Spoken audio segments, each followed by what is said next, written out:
All the second stage tanks now pressurized. Astronauts report it feels good. T-minus 15 seconds. Guidance is internal. 12, 11, 10, 9. Ignition sequence start. 6, 5, 4, 3, 2, 1.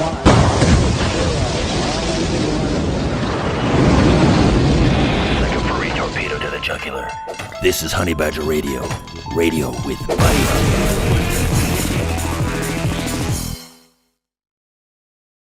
Hello and welcome to HBR Talk 360. Now mourns the loss of their cash cows. This is going to be a moving show. I had to do it. Y'all know me. I'm your host, Hannah Wallen, here with Nonsense Annihilator, Lauren Brooks, and the personification of perceptivity, Mike Stevenson. And tonight... Hello! Hello, guys. The Toxic Sisterhood of the National Organization for Women has some complaints about the current administration. They has a sad. We're going to hear them out. But before we get into it, we've got to do what we've got to do. As always, Honey Badger Radio dishes out a smorgasbord of thought-provoking discussions, and as experiences both recent and long past have demonstrated, the provoked thoughts are fighting back. They've made it clear that for people like us, relying on third-party payment platforms like Patreon to fund our work is treading on thin ice, or building our house in the path of a rapidly growing wildfire. In light of this, we strongly encourage our supporters to switch at least their support for us to feedthebadger.com, the most stable way to help us out. And if you want to tip us directly instead of relying on any social media platform's tip jar, the link for that is feedthebadger.com/justtip. And as always, the same risk applies to our social media platforms, which is why you should further provoke the thought police by tracking our thought-provoking discussions on honeybadgerbrigade.com, where you can find your way to all of our content, as well as a link to feedthebadger.com in the drop-down menu at the top of the page. And we'll see. I keep saying I'm going to end up getting myself banned from something here or there. Today, I actually, I really wasn't today. It was yesterday. I lost my temper with a chick for saying that a baby should have died. And somebody suggested she visit Saudi Arabia. I said, why not Iran? Are we going to talk about what happened in the UK recently, or is that just a peripheral subject? What? It depends on what you are. We talking about the abortion law? There are some states. There are some states in the US where they're allowed to kill their babies up until birth, and it's not decriminalized. And that just happened in my own country of birth. Yeah, but that's not the main subject of tonight. But I guess we'll get onto it. The National Organization for Women was one of the big organizations that pushed for abortion in the United States and all over the world. They're big supporters of Planned Parenthood, and as we have pointed out in previous shows when we were talking about USA funding different things from the U.S. AIDS infection around the world to other departments, including the Department of Defense, the Department of Education, Agricultural Department. Like, it seems like every department in the U.S. government has had some involvement that they've funded exporting the National Organization for Women's and Planned Parenthood's agenda to make as much money as possible by killing babies. And the UK has not been spared. There have been initiatives from the United States, funded by the United States government, that funded this. So just as a continuation of what we've been talking about, there is a connection here between that funding that we've previously talked about, the National Organization for Women that we're talking about currently, in that particular subject. And the thing that makes me go off about it is this, right? And I've said this probably a million times. I started really getting heated about it I want to say 2019, after the 2019 ICMI. There's a lot of different theories on what can solve this problem, and it's in my opinion, it's all excuses for women one way or another. That between the theory that we need to make men more responsible for women than they already are by taking away women's rights and freedoms, because women just can't help themselves. Like, I'm all for exploring that idea because women are refusing to help themselves. But I don't believe women can't help themselves. I think that this is something that women should be culpable for. And if women lose a lot of their rights because of this type of behavior, it's women's fault. And I'm saying that as somebody who would be losing those rights, and I recognize that. But it is a matter of life or death, literally, for a huge chunk of the world population. Women have made being aborted the leading cause of human death in the world. Leading. More babies are aborted than people die in wars. More babies are aborted than people die from heart conditions or starvation, all of the conditions that are caused by poverty. More babies are aborted than people die from cancer. More babies are aborted than people died from COVID. Right? All the things, the big scary things that people, oh, this is terrible, we're going to see mass death. More babies have been aborted than that. That's a horrible thing. That's a horrible thing to know about your own sex.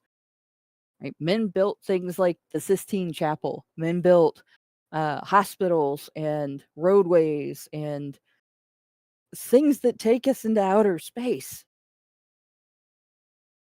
People have and understood women killed more human beings before they were ever born than any other cause in the world.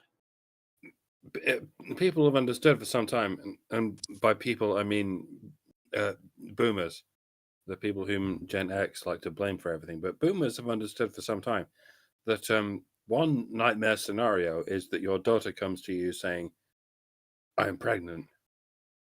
But an even worse scenario is your son comes to you saying, "I got my daughter. I got my girlfriend pregnant." And in that situation, there's nothing they can do.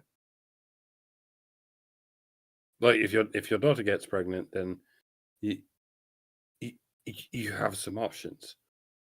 But if your son gets his girlfriend pregnant, then your whole life, your whole future is in the hands of your son's girlfriend.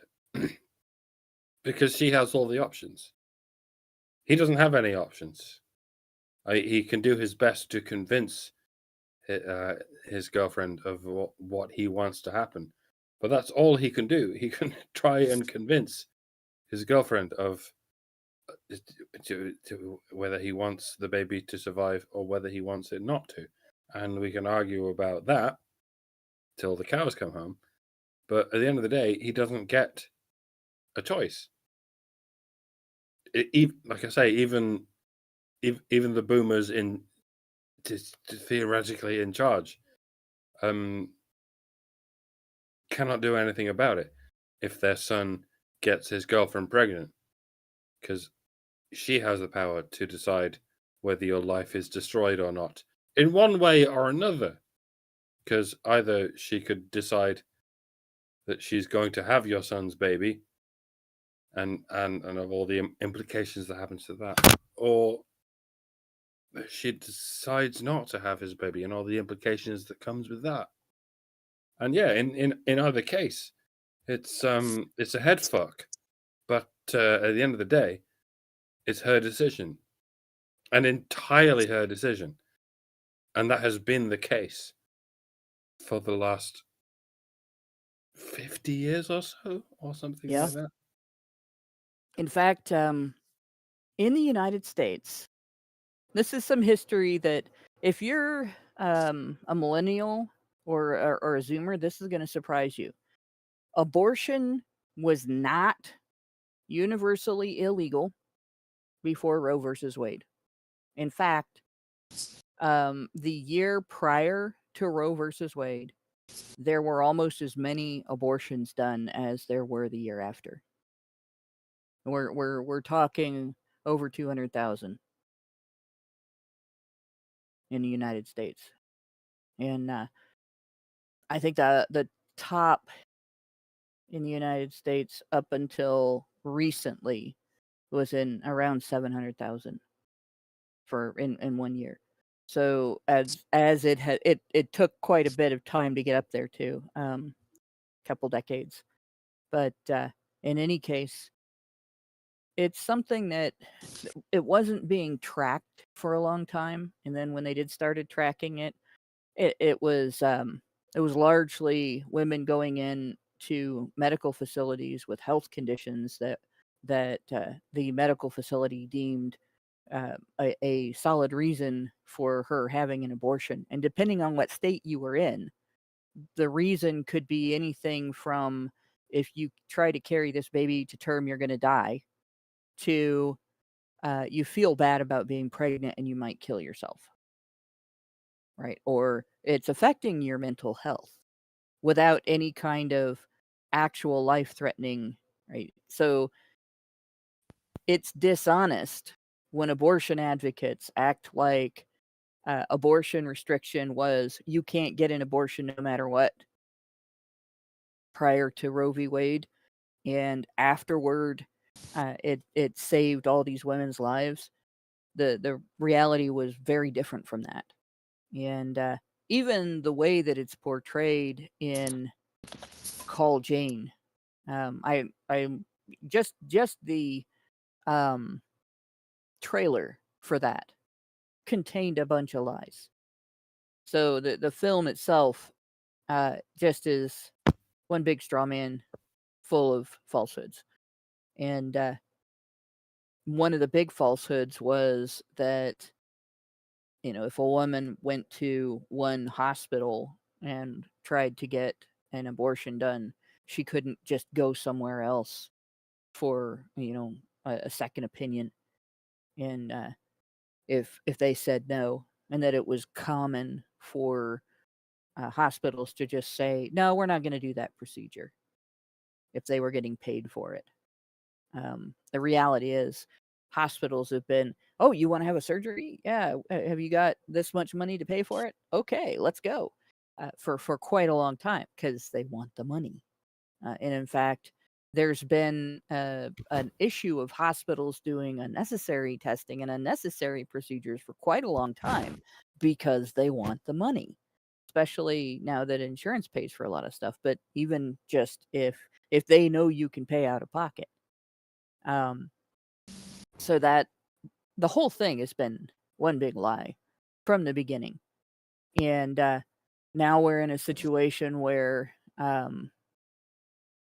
we're talking about women having a medical hitman essentially assassinate their child in utero when the child is old enough to survive premature birth with medical assistance. And there's no arguing that is not a human being. There's no arguing that is not a living human being. And there's not really any arguing that is not a person either. It's not a valid argument anyway. The personhood argument doesn't actually mean anything. It's just an arbitrary concept. You would think that, right? But if you look at where we are now, where we are questioning the very essence of what it is to be a man or a woman, like it doesn't seem that far-fetched for people to then question it if this living thing inside of my body is actually a human. You know what I mean? But God, how did we slide so far backwards? I don't understand. This is another one millennials don't know, where the personhood argument actually originated. Do y'all know? Do y'all know where that came from? Do you want to know where that came from? Back in the day, this is what millennials like to use the phrase back in the day, right? Back in the day when Jim Crow was in full swing, back in the day when the United States was actually a country where racism and religious discrimination were occurring on levels that were genuinely oppressive and genuinely detrimental to the lives of the people that they affected. In terms of legal status, in terms of their status as human beings with human rights, and in terms of being counted in a group of people, like a census, they counted black people as 3/4 of a person or 3/5 of a person, something like that, instead of a whole person, because they were considered less human. It originated in racism. It's being applied now to abortion, but it originated in racism. It originated in racial oppression. That's where it comes from. Feminists are using an argument that came from racial oppression to excuse killing babies. And it's disheartening to see how many millennial YouTubers will look upon a map of European countries where doctors can still refuse to do an abortion. There's like 4 countries left in Europe where doctors can refuse to perform an abortion, and these millennials look upon that and they go, "Oh, that's so horrid that a doctor can go, yeah, I know you want this, but even though it's your body, I'm going to say I don't want to do that," which is the opposite of what's really going on. Any doctor should be able to refuse an abortion. They should be able to say, I'm not going to perform this surgery on you because I don't have to. But so many people will say, you shouldn't get to refuse this surgery. You should have to perform your labor at the expense of any woman who wants to do so. It's her body. And the libertarian in me is going, actually, you don't get to demand anyone's labor. You don't get to demand the labor of a doctor. You don't get to say, no, you have to perform this abortion, whether you like it or not. And that's really what we're looking at. There's only like 4 countries left in Europe where a doctor can say, actually, you don't get my professional labor as a doctor to kill your child. And that's the right way around. That's like it. Yeah. Like I'm sort of torn on the on the deep down abortion issue as to whether a woman should or should not be able to get any surgery she wants. But when it comes to the doctor should be able to say yes or no. The doctor should be able to say, no, I'm not going to perform this surgery where we get some forceps and some fucking dodgy looking instruments and we cut your baby to pieces and pull it out. You know what I mean? You know what I mean? A doctor should be able to say, no, I'm not going to do this because your pregnancy is not a result of rape or incest or any of these things. And it's not going to kill you.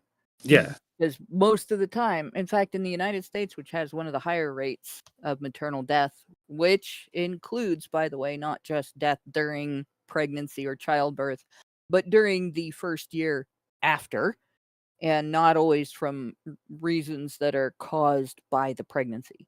And it's 70 out of 300,000. So it's that rare. And it's a smaller percentage of that 70 out of 300,000 that actually occur because of complications from the pregnancy. And for for the debate over whether a doctor should be able to refuse when the mother's life is at stake due to complications from the pregnancy. There's a real simple way to handle this, right? Yeah, the doctor has the legal right to refuse, but he is not protected by that legal right from a wrongful death lawsuit. So if he refuses to do the surgery because it's his labor, he has the right to refuse to do that surgery. But he may have to fight a wrongful death lawsuit. And if he if it's found that his decision led to the death of a patient that was under his treatment, then he could be found liable, and he could take the hit in terms of malpractice. So physicians that are not willing to perform an emergency abortion, which really should be the only type that women should be seeking in the first place, maybe should not be on call in hospitals, right? Like maybe hospitals should stick with physicians that are willing to provide the full range of treatment as needed, and physicians that are more interested in only doing live birth obstetrics should stick with private practice with hospital privileges where they can deliver in hospital but can't be forced to do that. Real simple solution right there. So many of these things should come down to the Hippocratic Oath. This is something that was figured out a long time ago. First, do no harm. Yeah. And it's the same when it comes to cosmetic surgery, or indeed gender affirming surgery. Like doctors should be able to have the right to refuse, to say, no, I'm not going to do this to you just because you want to look more beautiful, or just because you want to become the opposite gender to what you actually are. And to some degree, the same should go for abortion. Like if this surgery is more likely to harm you than if I didn't do this surgery, then by my Hippocratic oath, I should not perform this surgery. And that's when it comes down to the governments that do but should not control these surgeons. Yeah, I'm not blaming the women for this. I'm not blaming the children who want to become a different gender for this. I'm blaming. I'm not even blaming the doctors for this. I'm blaming the governments that tell these doctors that they absolutely must perform these surgeries or they'll lose their medical license. Like, doctors should be able to say, no, I'm not going to harm you, and I'm not going to harm your baby because of this thing we call the Hippocratic Oath.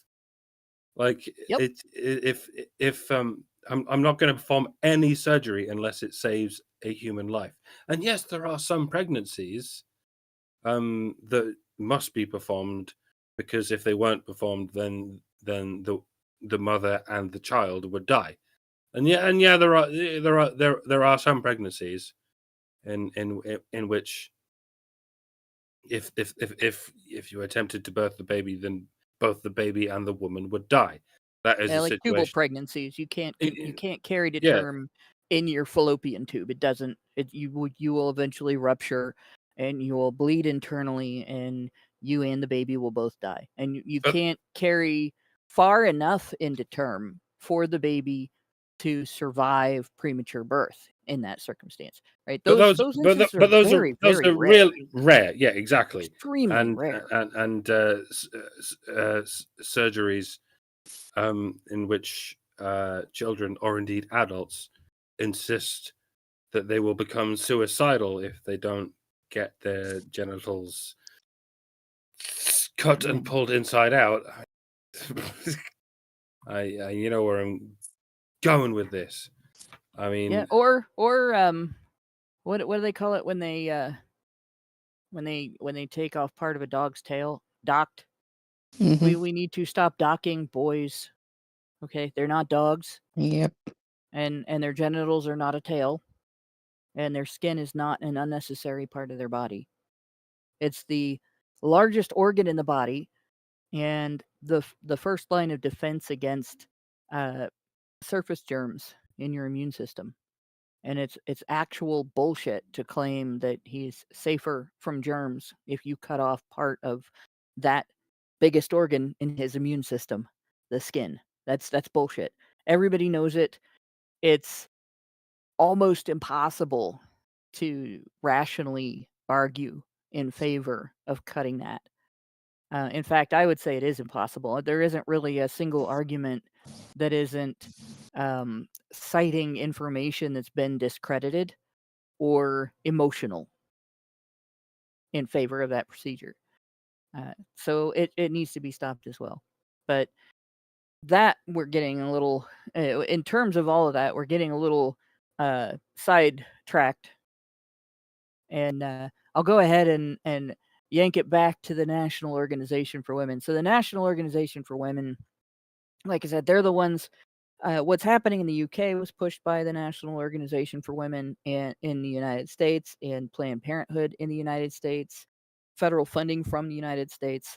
The National Organization for Women has been sucking at the teat of that humongous, putrid cash cow for a long time. And it's not, we've talked about other things in the past that they've used it for. Like they get quite a bit of money for feminists in general, feminist organizations and so on. And those organizations then help fund them for things like sexual assault response training and sexual assault prevention training, intimate partner violence response training, and intimate partner violence prevention training, all of which is based on Duluth model theories that rely on patriarchy conjecture that it's been long debunked. The patriarchy conjecture is also bullshit. But so they get quite a bit of cash flow going within the feminist movement, and then feminists donate quite a bit of money back to this organization, and then women of the organization, then of course they get paid to be involved with this organization, and it's just a big circle jerk of exploiting public funding and donors who rely on the public funding that one exploits. So when Trump got elected and started making policies that affected that funding, National Organization for Women had a panic attack. There goes our cash cow. He's trimming the fat. He might actually butcher the cow. What are we going to do? And they published this, I don't know what they call this. This is basically just some sort of manifesto. Like it's not anything. They do this all the time. They have a lot of pages in the now. You can see how long this is, by the way. They are really, really mad. If they were bees, they would be swarming. But it says, Trump administration is harming women with almost 100 policy mandates. They might update this because, I mean, we're only like halfway through the first year. Threatens healthcare, economic security, and fails to protect women from violence. I don't know if I can read the whole thing in that voice. I might go to the panicky woman voice. Oh my God! Washington. Since Inauguration Day, women have been hurt by the Trump administration. Oh my God. Yeah, this is too wide. Yeah, you know why they're hurt? Because their fucking panties are in a goddamn twist. They're just so mad that they didn't get their woman president. And that's really it, because nothing has changed. I mean, for regular people, nothing about their lives have changed. You know what I mean? It's just so ridiculous. It's hyperbolic and it's just hysteria. Well, I can see why they're having a tantrum about some of this stuff, because they really are seeing initiatives change that are costing the organizations that donate money to them. Mm-hmm. So they're really mourning the loss of their cash cow here. They're really upset about this, but that doesn't necessarily mean that the cash cow was deserved or that they're right. Right. They wanted to get the statewide right, the federal-wide right, to kill their children up to and including birth. I say up to and including as in the moment before birth, but you wouldn't put it past them if they wanted it to the moment after birth.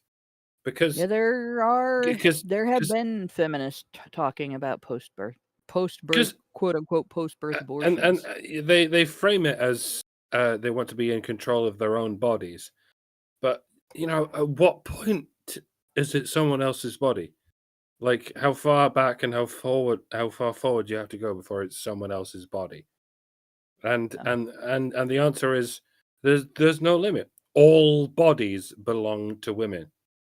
All children's bodies, all male bodies. Like if we want to send you to war for some bullshit dispute that we don't understand, then you men have to die.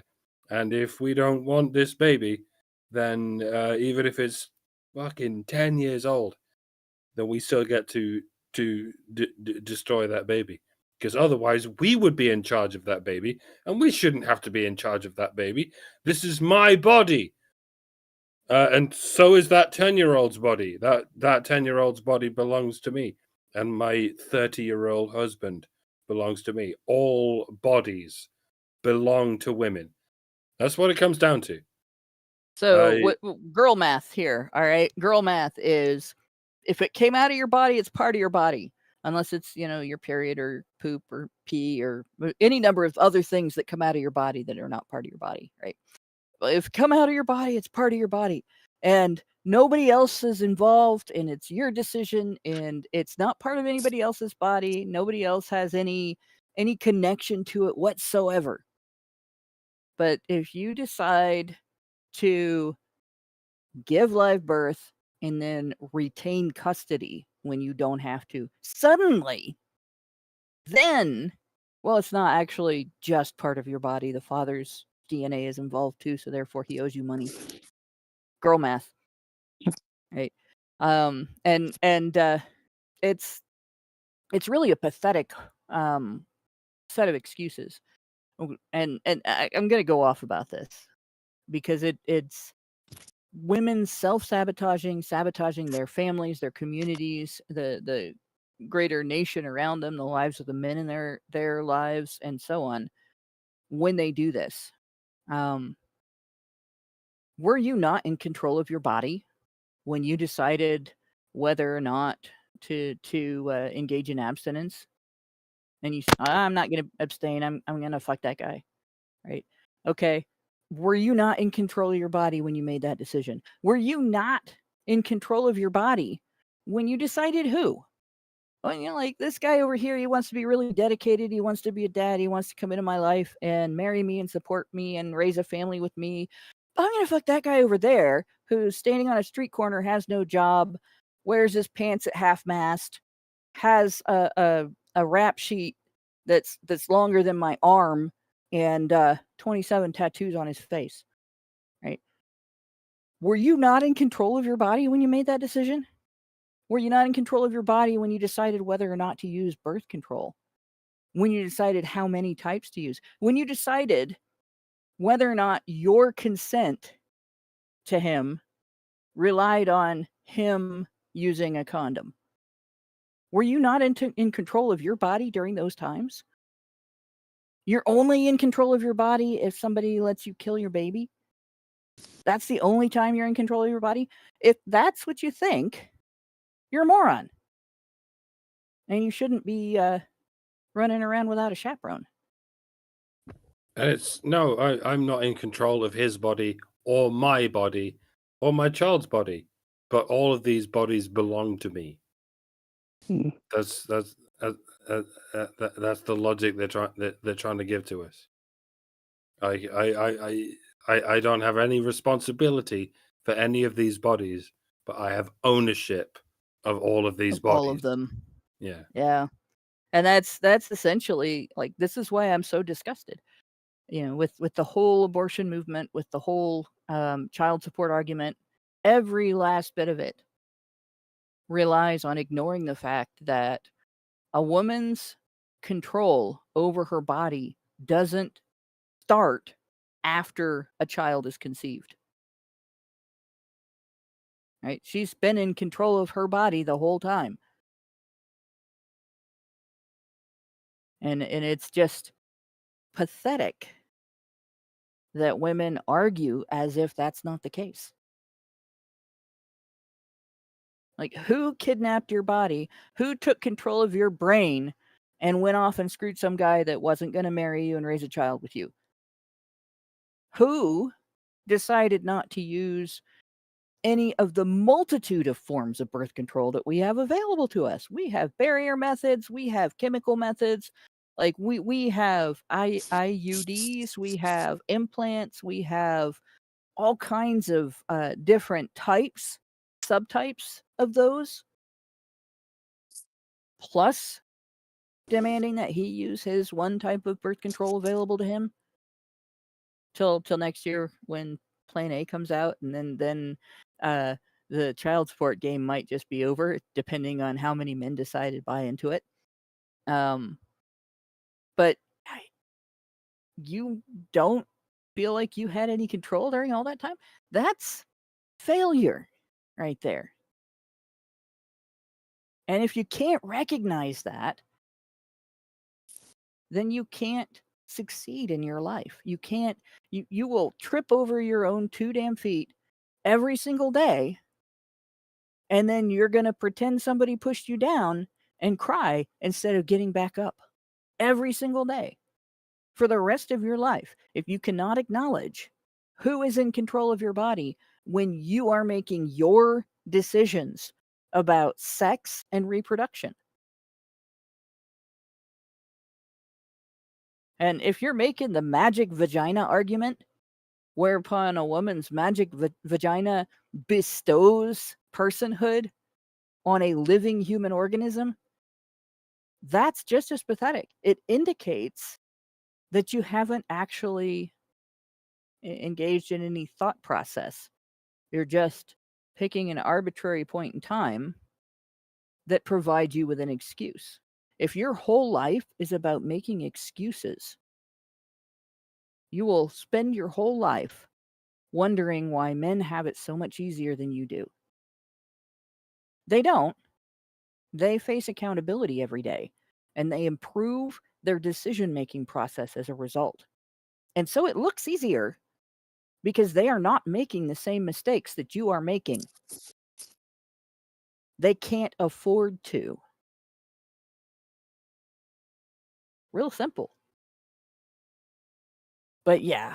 So the one thing that people have complained about, even Trump supporters who are MRAs have complained about with regard to Trump, is he has played into society's gynocentrism. And I will say this, you can't get elected without doing that. And it is ingrained in most conservatives that men protect women. So this is something that we knew about. And it's still, when you look at the available candidates that we had to choose from if we were voting in the United States, this was the least of all evils. Every single candidate was gynocentric. Trump at least is able to point out that women can lie and women can be gold diggers. Women got really mad when he did that too. They are still ranting and raving about the grab him by the pussy. They let you do it. Oh, a rapist. Because she consented? Because she wanted his money? Like that's yeah. So Trump can at least acknowledge that women can have bad character. But he's still gynocentric. And he did say, I am going to protect the women of our country. This is what since Inauguration Day, women have been hurt by the Trump administration. Much of the progress that women have made in the past 100 years has now been dismantled. Where? Even the poorest and most working class of women, in confidence, will tell you, yeah, you can just grab them by the dick. Yeah. And you won't get arrested for the sexual assault that you've obviously committed. You can just grab them by the dick, and they'll let you. I mean, a lot of them won't. A lot of them, the ones you call incels, will be like, please don't grab me by the dick, but you can do it anyway. Because even if they go to the police, they'll be like, Nothing's gonna happen. What you on about, mate? Nice. Yeah. Even if you're 13 years old, they'll be like, nice. Yeah. Yeah. You know, a lot of guys, if you look at funny pickup lines in movies and stuff, and one of my friends had a guy use the I don't remember what movie it came from, but the line was nice shoes, wanna fuck? You say that to a woman, it's to make her laugh and everything, right? And then you maybe she sits with you for a while and chit chats and all that, or maybe she gets mad and throws a drink in your face, and you figure out that chick's not worth your time. But a dude, a lot of times, a dude is ready to roll in that moment. And I mean, I've known gals that have, like every time they went to a party when we were growing up, their goal was to get some guy alone and fuck him. And honestly, it's damn near impossible to not find somebody willing if you're female. You don't even have to be pretty. You don't even have to have good hygiene, actually. You don't even have to have good hygiene. You can be unattractive and have bad hygiene and go to like a club or a party or any place where there's a lot of guys. You will find one if you are looking to get laid. You will find one who is willing. Guaranteed. You have to have an extraordinary level of unattractiveness or personality flaws that make you unattractive, or hygiene issues. You have to have something about you that gives them the heebie-jeebies, something like that, right? And yeah, Gin Bottle says VD Benzio. That's about right. And NobaFan21 gave us $1 on Rumble and said, Hannah, what you describe is how average women behave throughout history, and it's only now that we understand female nature. And it is something that women have done for hundreds of years. But if women acted like that during the Neolithic era, our species would have died off. Back then, things were too dangerous for women to not have agency. When men made civilization safer and safer over time, women were able to become complacent and eventually content like cows and lazy about maintaining their understanding and conscious exercise of their personal agency, which is what accountability is. Responsible, conscious exercise of your personal agency. And women lost that. Women let that go. And today, women are willful about it. They will work harder to not put effort into making their lives better than they would putting effort into making their lives better. They will actually work harder at self-sabotage than they would work if they engaged in self-improvement. It's really sad, right? But yeah,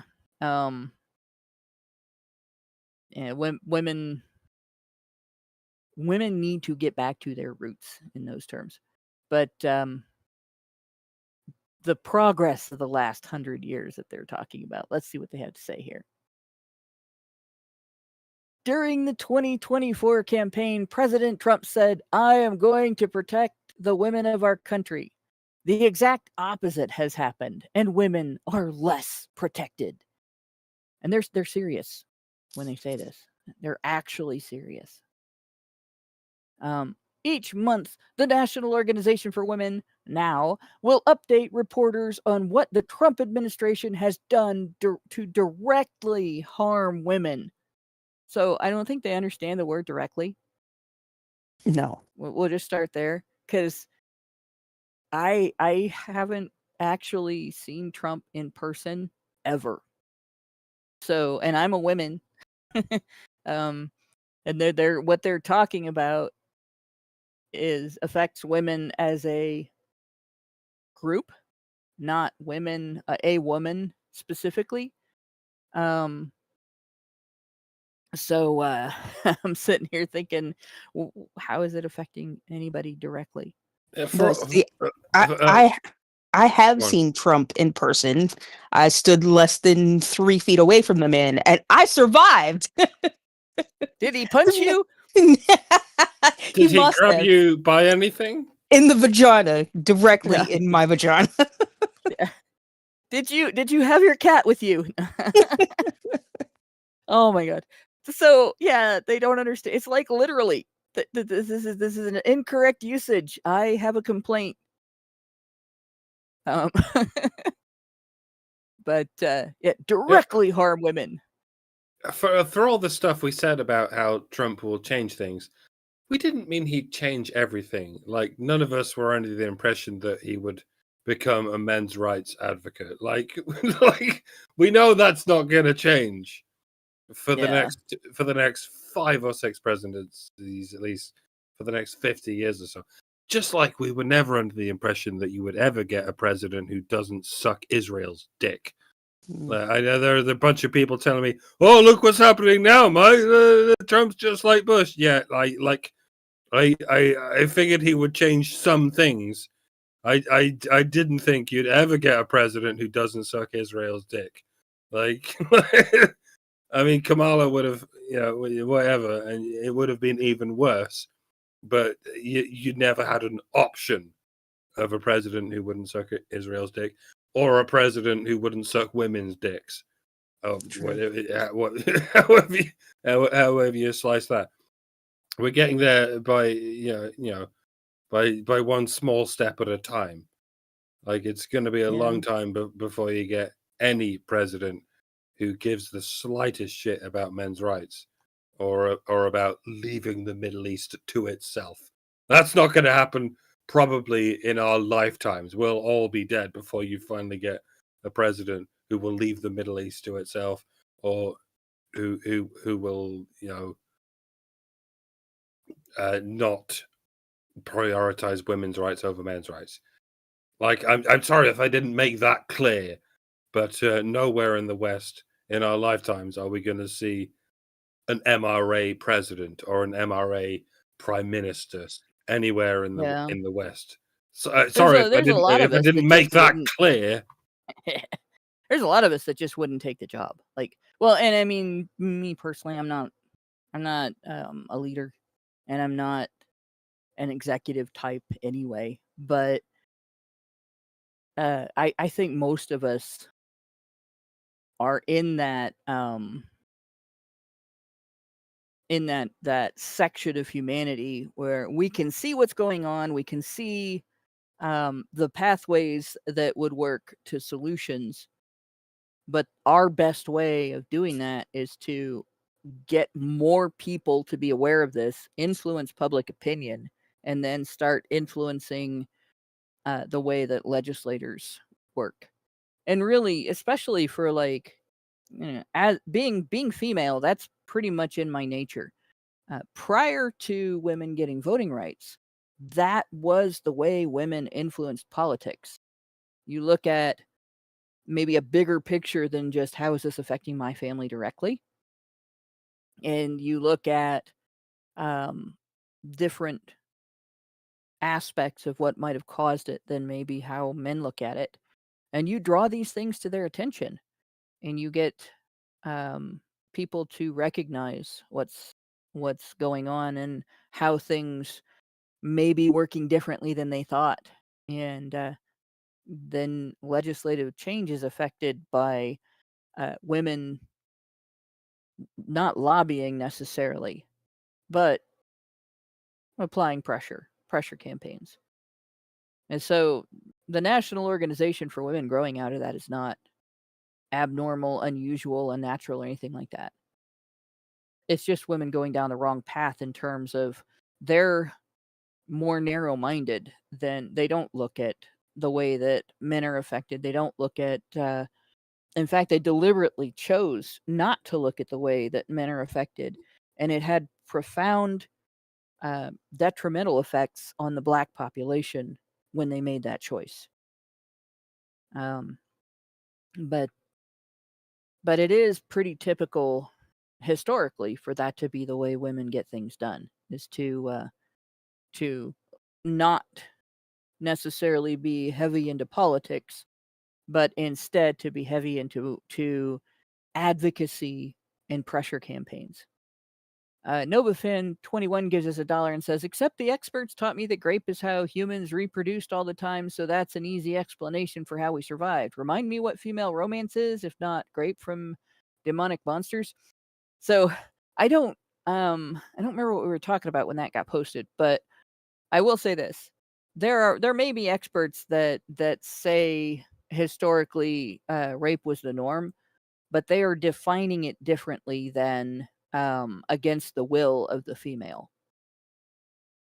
Because if that was the case and men were significantly stronger than women, it would more likely have resulted in a die-off instead of a success. Right? Pair bonding and reproduction by rape don't go together very well. But going on, each month the national organization, we read that part, directly harm women, specifically focus on economic security, safety, and healthcare. Much of the administration's policy harms women, however, now has chosen to highlight the most egregious and impactful positions or policies below. Sorry, that was a good dyslexic moment. As the Trump administration's policies harming women as of May 5, 2025, in reverse chronological order. Executive orders are bolded. Specific policy changes are not bolded. So apparently they can't decide whether or not Trump is bold. And the first thing, right? The first thing they post, this has absolutely no effect in my life whatsoever because I was never going to get involved in this in the first place. So directly harming women as a population by doing this that's bullshit. First thing, and I'm going to increase the size of this now that we are out of the fat part of the PDF file. They really didn't design this very well. Canceled defense programs encouraging women to participate in national security issues created under the 2017, which would have been a Trump policy, by the way, Women, Peace, and Security Act, signed by President Trump. He canceled his own policy. How dare he? He changed his mind. Only women are allowed to do that. So what is this policy? Let me see.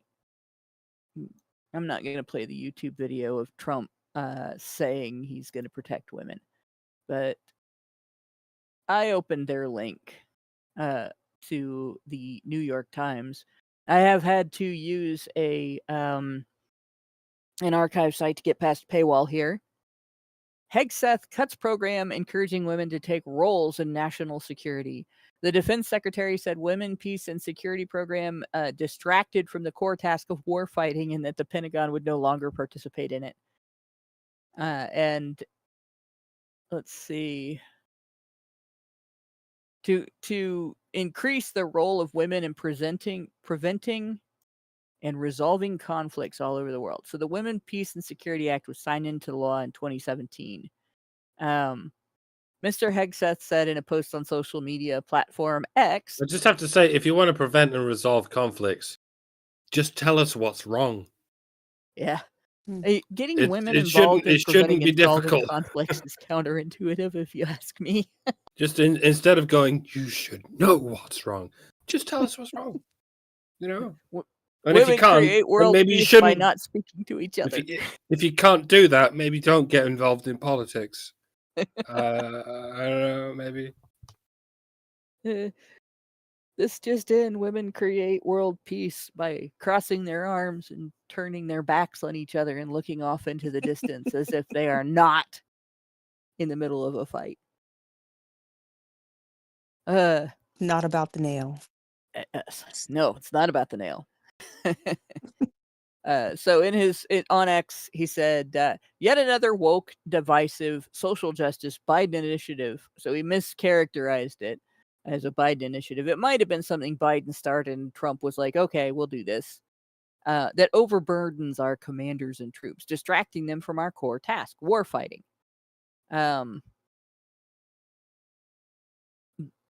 Yeah.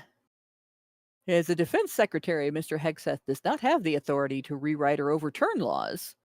But he said that from here on in, the Pentagon would carry out the minimum requirements of the program and work to end it. So in other words, it didn't get canceled. Trump didn't cancel it, and they're just not going overboard enforcing it. So it's actually not. They just lied. The U.S. military services have tried to carry out the program's goals in different ways. The Air Force, for instance, has asked commanders to recognize that men, women, boys, girls, and various groups, including lesbian, gay, bisexual, transgender people, purple people eaters, you're chewing gum on the bedpost overnight. These are all covered in men, women, boys, Muppets. Girls, and various groups, right? Yes, your neighbor's pet ferret. Are all affected by conflict in different ways. The Air Force set up working groups to consider how different populations are affected by military policies. How nice. I mean, when you're war against Iran, these various disparate groups don't even matter. Right? And apparently, I know there are transsexuals in Iran, but they're only forced into transsexuality because it's the easiest way not to get executed on account of being gay. Yeah. In Iran, or indeed any of these Islamic nations. You're splitting hairs in the most ridiculous of ways, is all I'm saying. Yeah. Interestingly, most of the nations of the world do not split these hairs, except in exceptional circumstances. So I'm not quite sure why you would laser focus your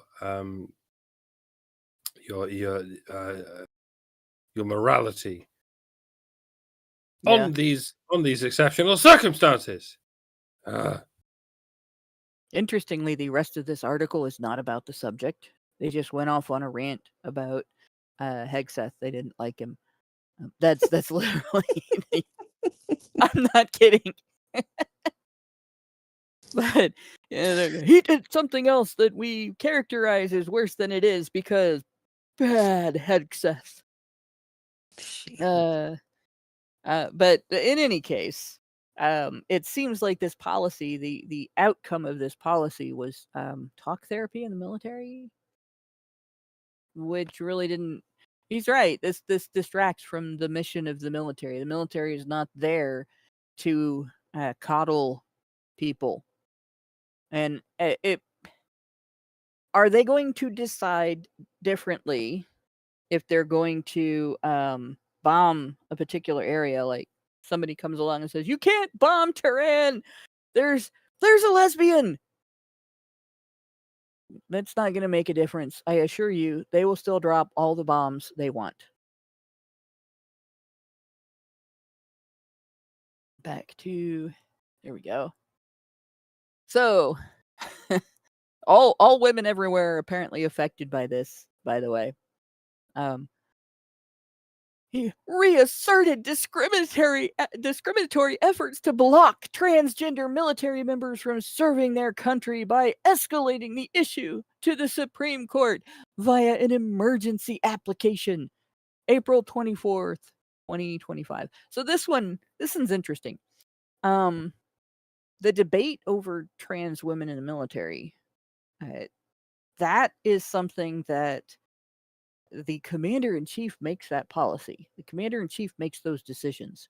And the lawsuits involved are essentially asking the court system to override the commander-in-chief in how he makes his decisions regarding how the military works.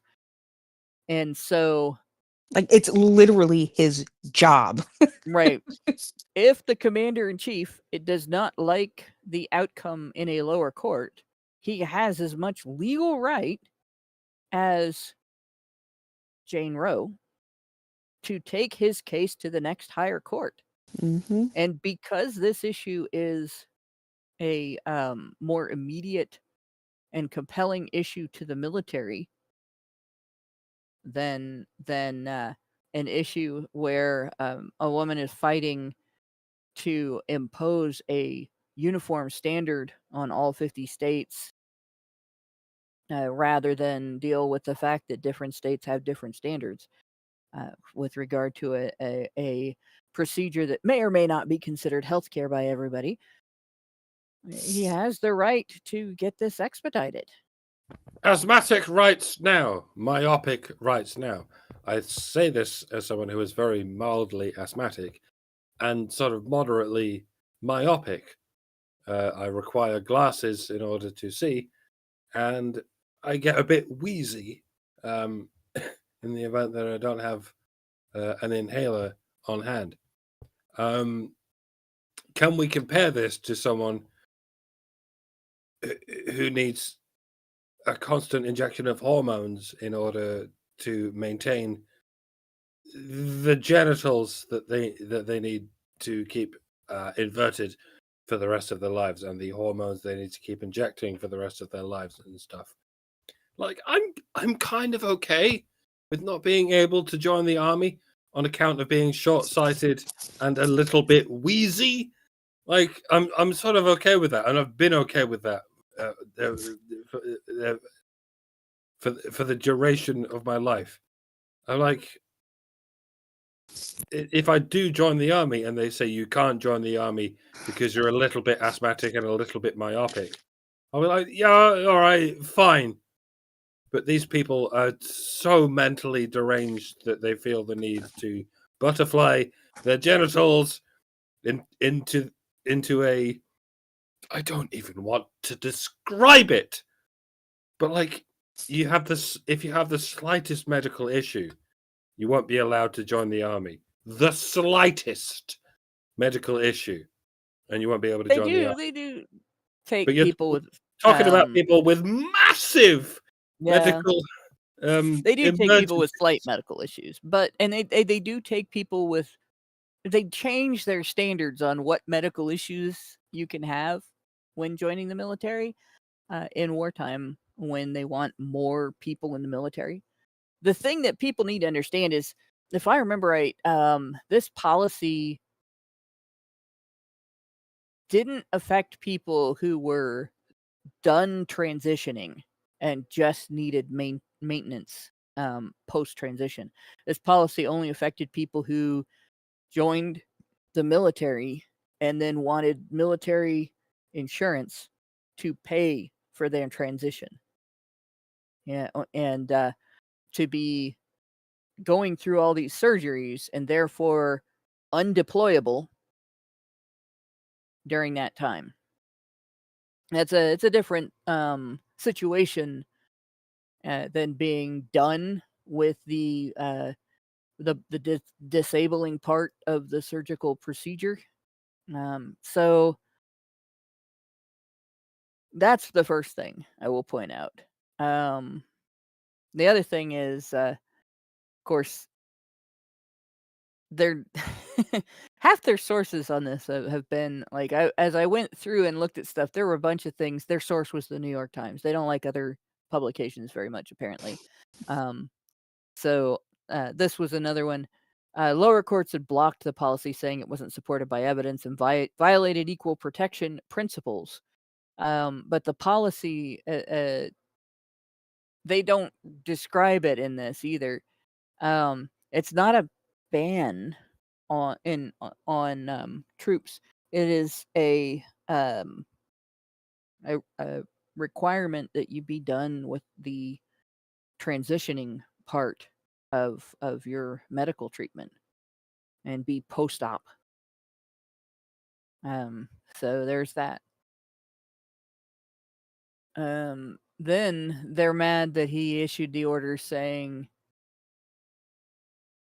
that expressing what it called a false gender identity conflicts with a soldier's commitment to an honorable, truthful, and disciplined lifestyle, even in one's personal life, and that requiring others to recognize a falsehood is not consistent with the humility and selflessness required of a service member. So, in February, the Defense Department implemented this order requiring transgender troops to be forced out of the military, according to this article. And it affected about 4,200 current service members, or about 0.2% of the military. That's actually not very many people when it really boils down to it. And they made this a female issue, despite the fact that the term transgender can refer to trans women or trans men.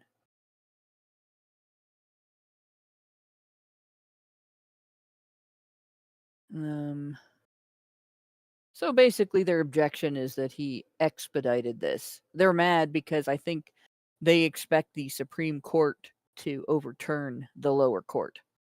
And that indicates that they are aware that his order is not unconstitutional and not going to be considered discriminatory.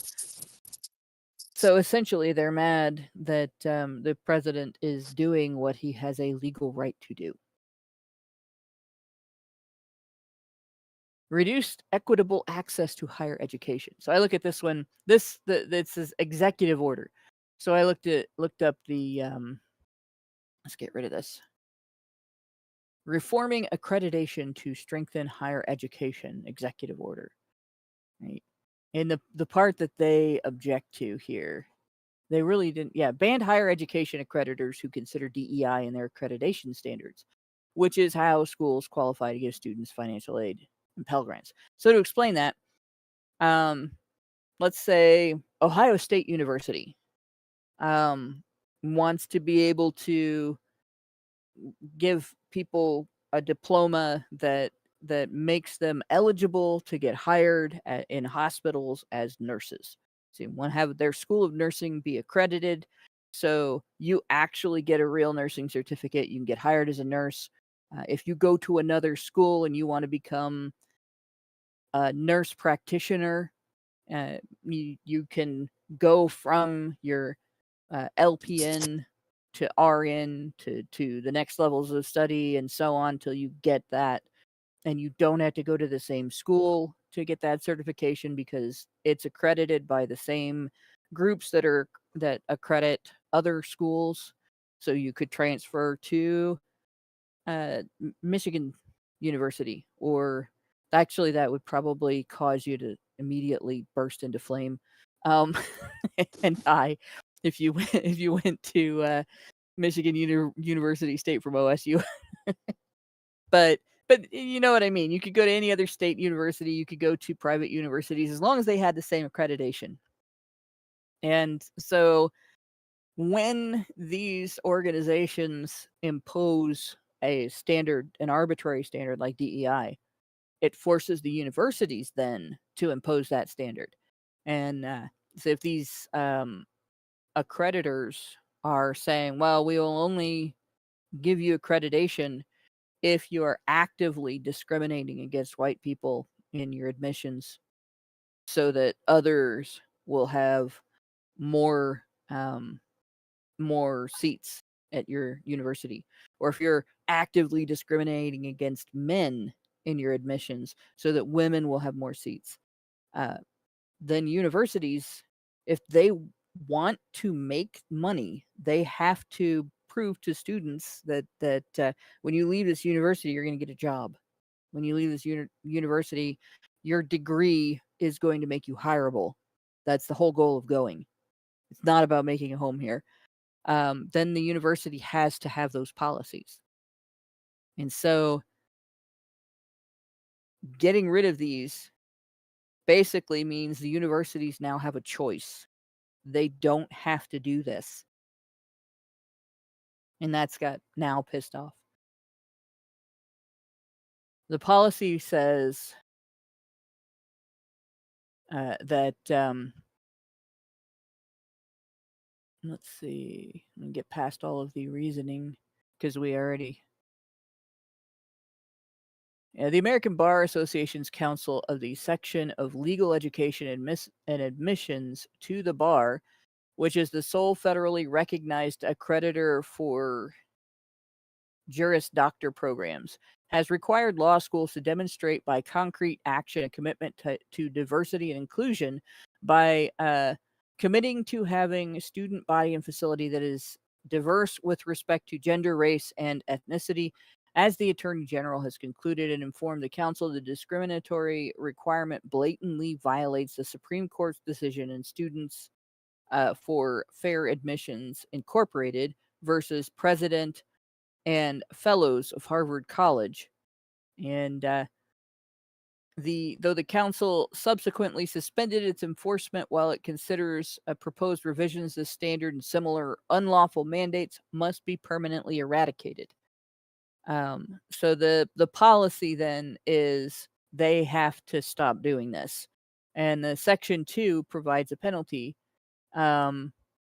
The Secretary of Education is going to hold them accountable by denying them accreditation recognition, monitoring or suspending them, terminating them if they fail to meet the applicable recognition criteria or otherwise violate federal law.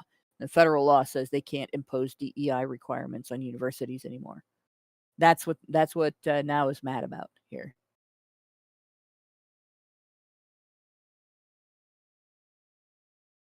Now, again, this goes back to if universities can't discriminate against men in the admissions process,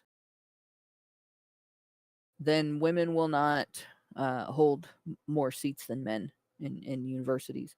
They won't admit more women than men. They won't then have the advantage. So if you have more men maybe qualifying or being able to fund their university experience, then you end up in a situation where courses of study like gender studies or interdisciplinary studies are less likely to have sufficient students to maintain the department. And if the university can't get enough applicants to take those courses, they eliminate the course. Right? They all right, we're not gonna have this course because we don't have enough people to fill the classroom. If we're paying the professor this much, we need to make this much from the students. If we're spending this much using the classroom, we need to have this many students. Yeah, they want you to have a full classroom. If you don't have a full classroom, your job is in danger as a professor. I was an adjunct for 3 years at Wright State University at their Lake campus in Salina. I was teaching photography, and this was the case. Is one of the things that we discussed in the department was you want to get students interested in and show them how your class will advance their potential career. I just taught what we called IT photography, which basically I taught students how to use photography in a business setting to enhance their jobs in various ways. Like if their company was trying to sell something, or if their company had a newsletter, if their company wanted portraits of their higher ups on the walls, things like that. If their company had events they wanted covered, that they could have someone within the company do the photography. So then when you apply for a job at various companies, you can put down on your resume that you're capable of doing those things. So it wasn't just taking pictures, it was actually a desktop publishing course that focused on photography, but demonstrated quite a bit more than that. And it actually, the students were very enthusiastic about it. And yeah, Richard Bier points out one way they do this is making the course mandatory. And the interdisciplinary studies department has done that by making interdisciplinary studies integral to business, medicine, law. Like there's a whole bunch of areas of study that don't really have anything to do with feminism that has now had feminist creep, because basically they can't get enough people to sit in a classroom and hear about the history of my female victimhood, but they can get feminism into your psychology courses, your sociology courses, your courses on how to become a human resources drone in your company, or even how to become a CEO in your company. Like all of that ends up being infected with feminism. And so when you graduate with a business degree, you've had feminist nonsense shoved down your throat that the department then can say, well, we need to exist because all these other departments rely on us for aspects of their educational programs. So that's you all hate women, and this is why you all hate women, and this is why you all need to be taught not to hate women. And if you don't, then you hate women. Yep. Again, this is one. And also, go on. Also, believe women if they make allegations in your company, and don't question what they have to say. And how dare you? I hate women because women like this exist. There we go. Yeah, I get jaded about women sometimes, especially when I argue with women about reproductive rights or valuing men. I'm determined not to hate women, despite how much I've been taught to love women. I feel like I need to go in the opposite direction. But yeah. I have found a line of work in which I've discovered the few women in the world who don't deserve hatred. Yay. And you can do the same, folks. If you look deep enough into the abysses of society, you too can find women who it is. He doesn't make it different than it is, and he doesn't pretend that I have no flaws and never need to be argued with or told I'm going the wrong direction and rerouted, right? Because that's the issue with simps, honestly. Human beings have flaws and make mistakes. If you simp for someone, you are denying their humanity. And even though you're denying it in a positive direction, in that you're treating them as though they're something above human instead of human, it's still detrimental to the welfare of the individual and the relationship and yourself. By the way, Pepito gave us $25 and said, good show today. Oh no, that was yesterday. Yesterday at 4:20 p.m. So this was for whatever show they had yesterday, but I don't know if it got read off. So I'm reading it off. So I just noticed it. It's been there since 4:20 p.m. yesterday. But I just noticed it. That's pretty bad. So they're mad that Trump terminated hundreds of National Science Foundation grants for research related to underrepresented populations and future funding opportunities for projects focused on drawing more women, minorities, and people with disabilities into science. God, these people are so tiresome. He tried to terminate these things, but some judge somewhere in the country ruled against it. Mm-hmm. So he wasn't able to pull it off. But he declared war on Iran. And I'm waiting for a judge to say, no, you can't do that. Oh, weird. No judge anywhere is doing that. That's so weird. I will say this he actually did get through. And so the National Science Foundation it's like a grant dispenser in a way. It funds all kinds of research, like shitloads of research. And so it's not I wouldn't call it necessarily like a warehouse, but it does definitely have a wide spectrum, a broad spectrum, I guess, of things that it funds, right? So we look at what the changes that took place were.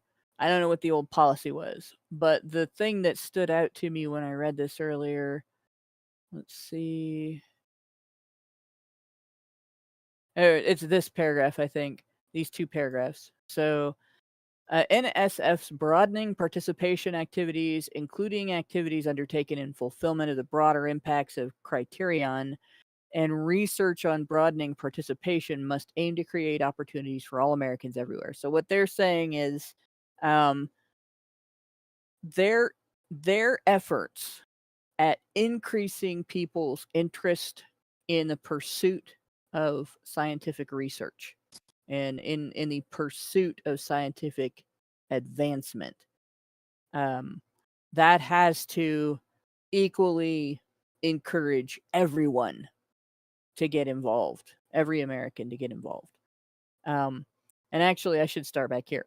The principles of merit. This is where feminists hate. One of the things feminists really hate. Principles of merit, competition, equal opportunity, and excellence are the bedrock of the NSF Foundation. NSF continues to review all projects using intellectual merit and broader impacts criteria. Right? And then it says the thing that I just read off before that. These efforts should not preference some groups at the expense of others, or directly or indirectly exclude individuals or groups. Research projects with more narrow impact, limited to subgroups of people based on protected class or characteristics, do not effectuate NSF priorities. So it doesn't make NSF priorities come to fruition. To basically discriminate against one group on behalf of another is the antithesis of what this foundation exists to achieve. It will continue to support research with the goal of understanding or addressing participation in STEM in accordance with all applicable statutes and mandates, with the core goal of creating opportunities for all Americans. So what Now is mad about is literally that this group will not exclude men and boys and white people on the basis of their demographics in their efforts at increasing the number of people who take an interest in STEM.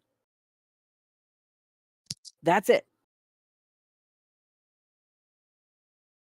Imagine being mad that some people are not excluded. Right? That's insane. There are a lot of other things I can think of to get mad about. All kinds of, and let's see if I somewhere here I remember seeing, and I thought I had it open, but I guess I don't. A list of open funding opportunities. Nope. That's not what it was. There was a link on who's let's see who's what got cut, basically. And it went to a file, and I had actually opened that on another. It was on another computer, obviously, because it's not on this one. But I started reading the list I wonder if I have that in my history, if I can actually find that.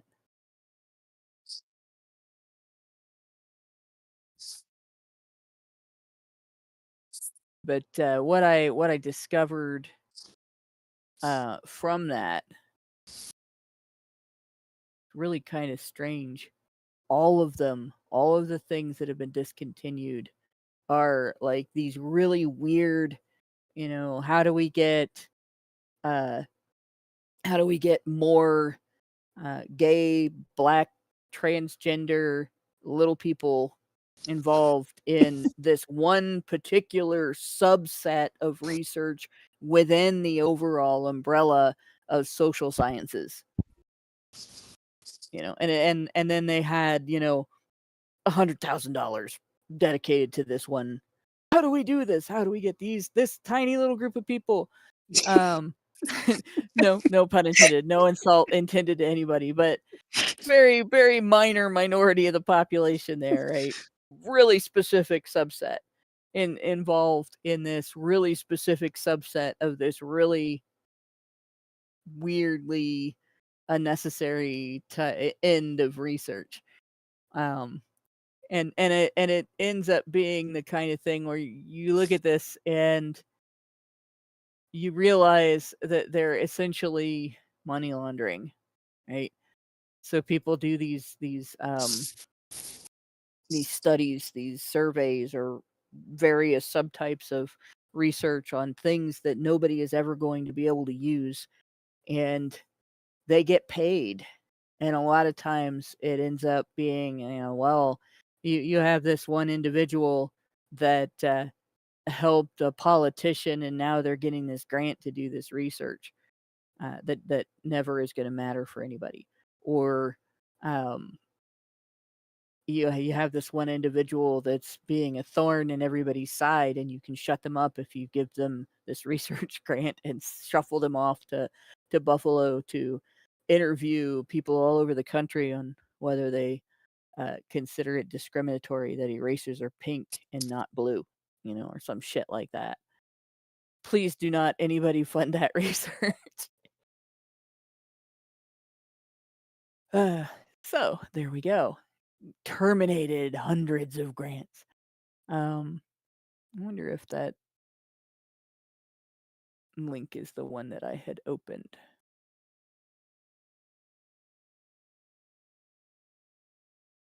Might have been. Nope. Oh well. If I run into it, we might start going through that list on another night. So what else have we got here? Endangered Americans' ability to afford and access crucial medications by moving toward imposing tariffs. This sounds like that question that God, I can't think of dipshit's name, asked me in court at Calgary, where he had like a whole bunch of modifiers in the middle of this sentence. Maybe possibly ever said anything remotely related to a rape joke. Anything anybody has ever said about any subject that is connected to sex qualifies. Yeah. Right. Yeah. That question was so stupid. All he had to do is ask me if I've ever told a rape joke, and my answer would have been really simple. But yeah. So imposing by moving toward imposing tariffs. In other words, he's thinking about it. How dare he?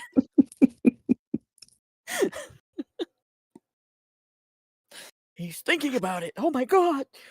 On foreign-made drugs, including contraceptives, April 15th, 2025. And eventually he did actually create a policy on that. And it had some results. So the White House actually published a fact sheet on this. Right? The order directs the Department of Health and Human Services to take steps to significantly reduce drug prices for American patients. Delivers lower drug prices for Medicare, which your tax dollars pay for, right?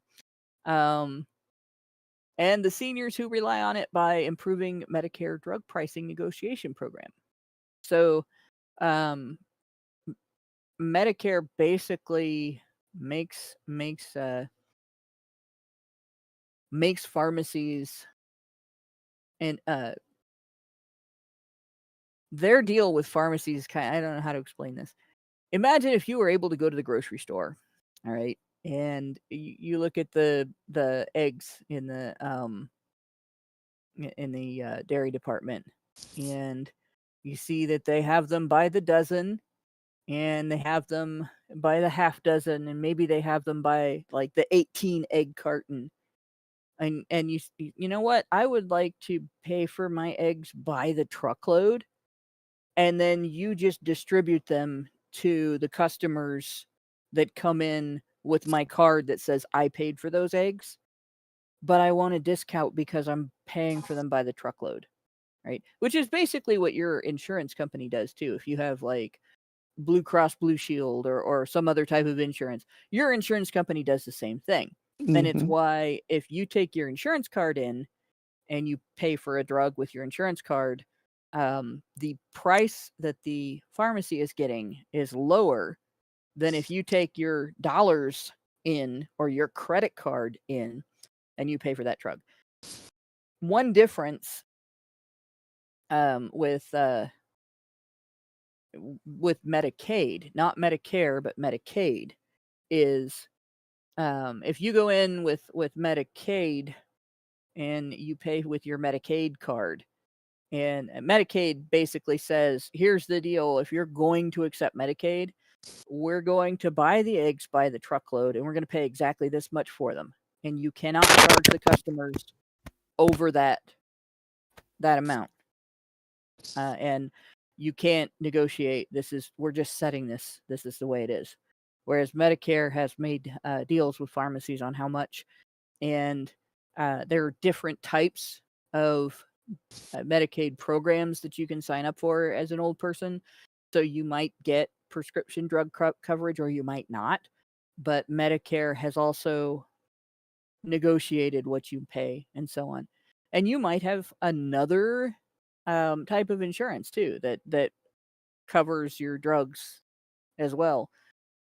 So it's a little more complicated. But what this policy did was standardize these payments so that the pharmacy has an idea what they're going to make by serving Medicare patients.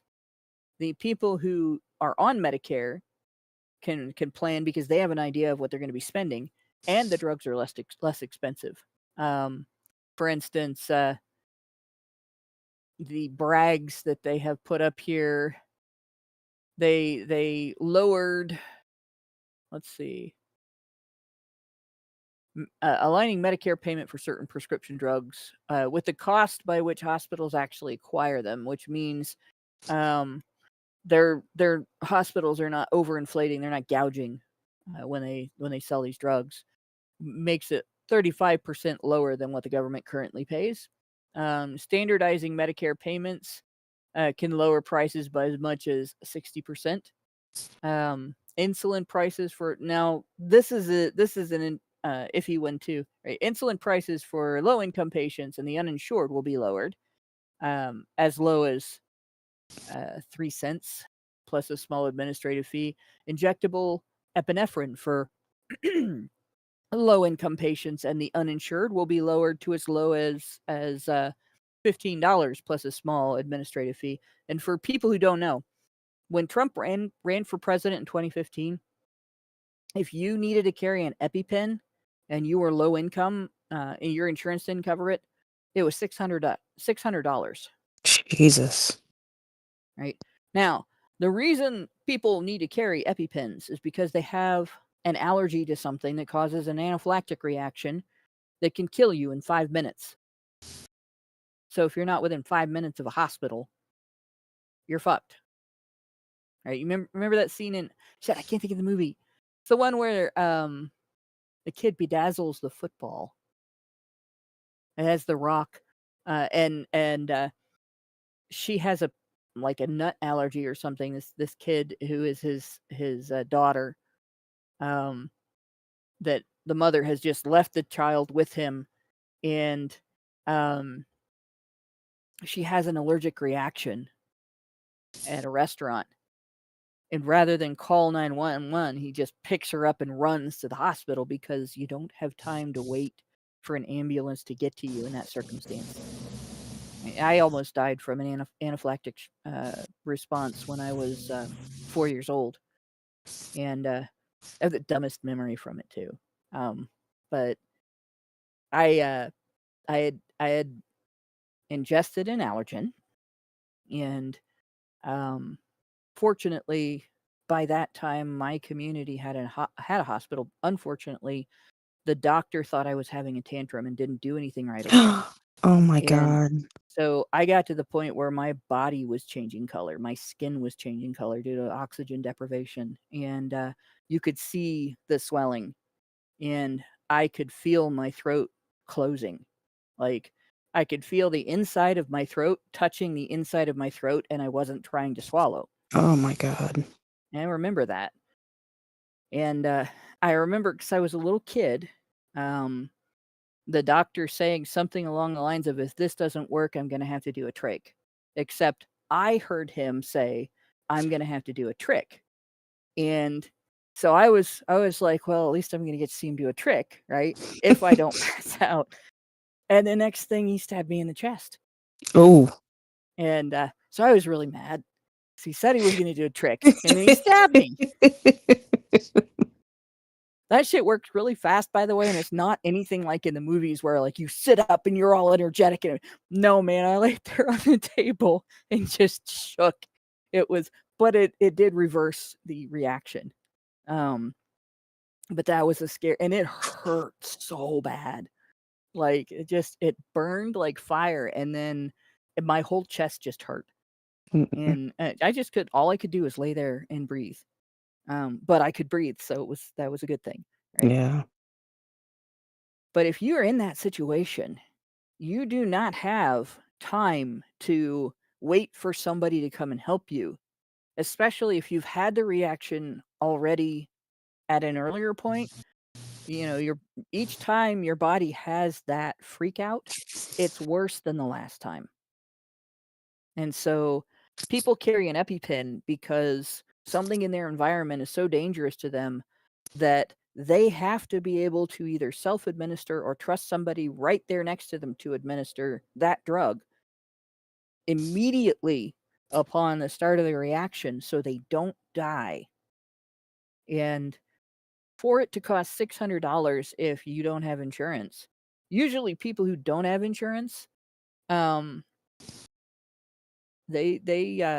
don't have $600. Right? That's at the time in my neighborhood, that was a month's rent. And those are like a one-shot deal, right? Right. Once you've used it, you got to get another one. Jesus. Right. But yeah, so to drop it to $15 is amazing. And they're mad about that. Yeah. National Organization for Women is mad about that. Idiots. They're idiots. The order helps the state reduce drug prices by facilitating importation programs that could save states millions in prescription drug costs, and building off programs that help states get much better deals on expensive sickle cell medications in Medicaid than statutorily required 23.1% discount. So there's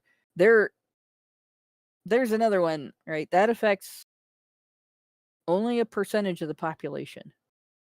And it's genetic and it's racial.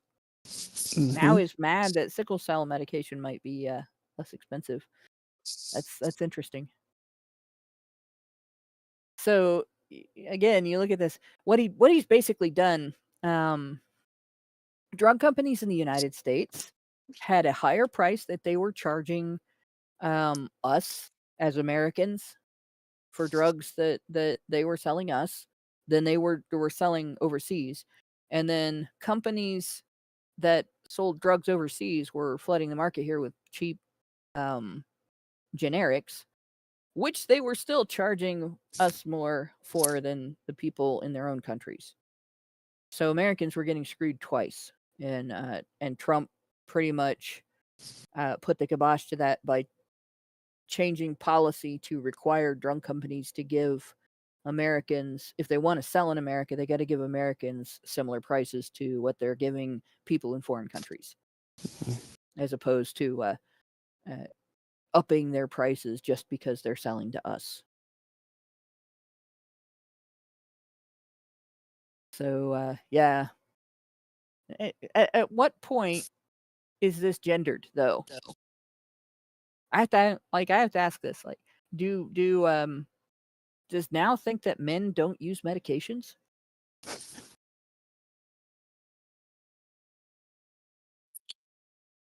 These people, they're not too bright, are they? I gotta wonder about that, because like so far the things they've complained about, the way that they affect the sexes, they actually mostly affect both sexes. The ones that did only affect women only affected a tiny subset, and they didn't necessarily affect them on the level, like they aren't kicking women out of programs involved in national security. They're not like going through and saying, well, you're in a skirt, you got to get out, we don't want you here anymore. What they're doing is they're not accommodating well, they're not accommodating a few things, but they're not accommodating like special treatment for women. Jen Bottle says, no, Hannah, and they think men don't feel pain as much either. Yeah, that's true. They do think men don't feel pain as much. Mm-hmm. That's really, and then they claim to think that women, well, they claim that women have a higher pain tolerance too. But then they say men don't go to the doctor. So which is, men don't complain and they don't go to the doctor, but women are more stoic about pain. Which is it?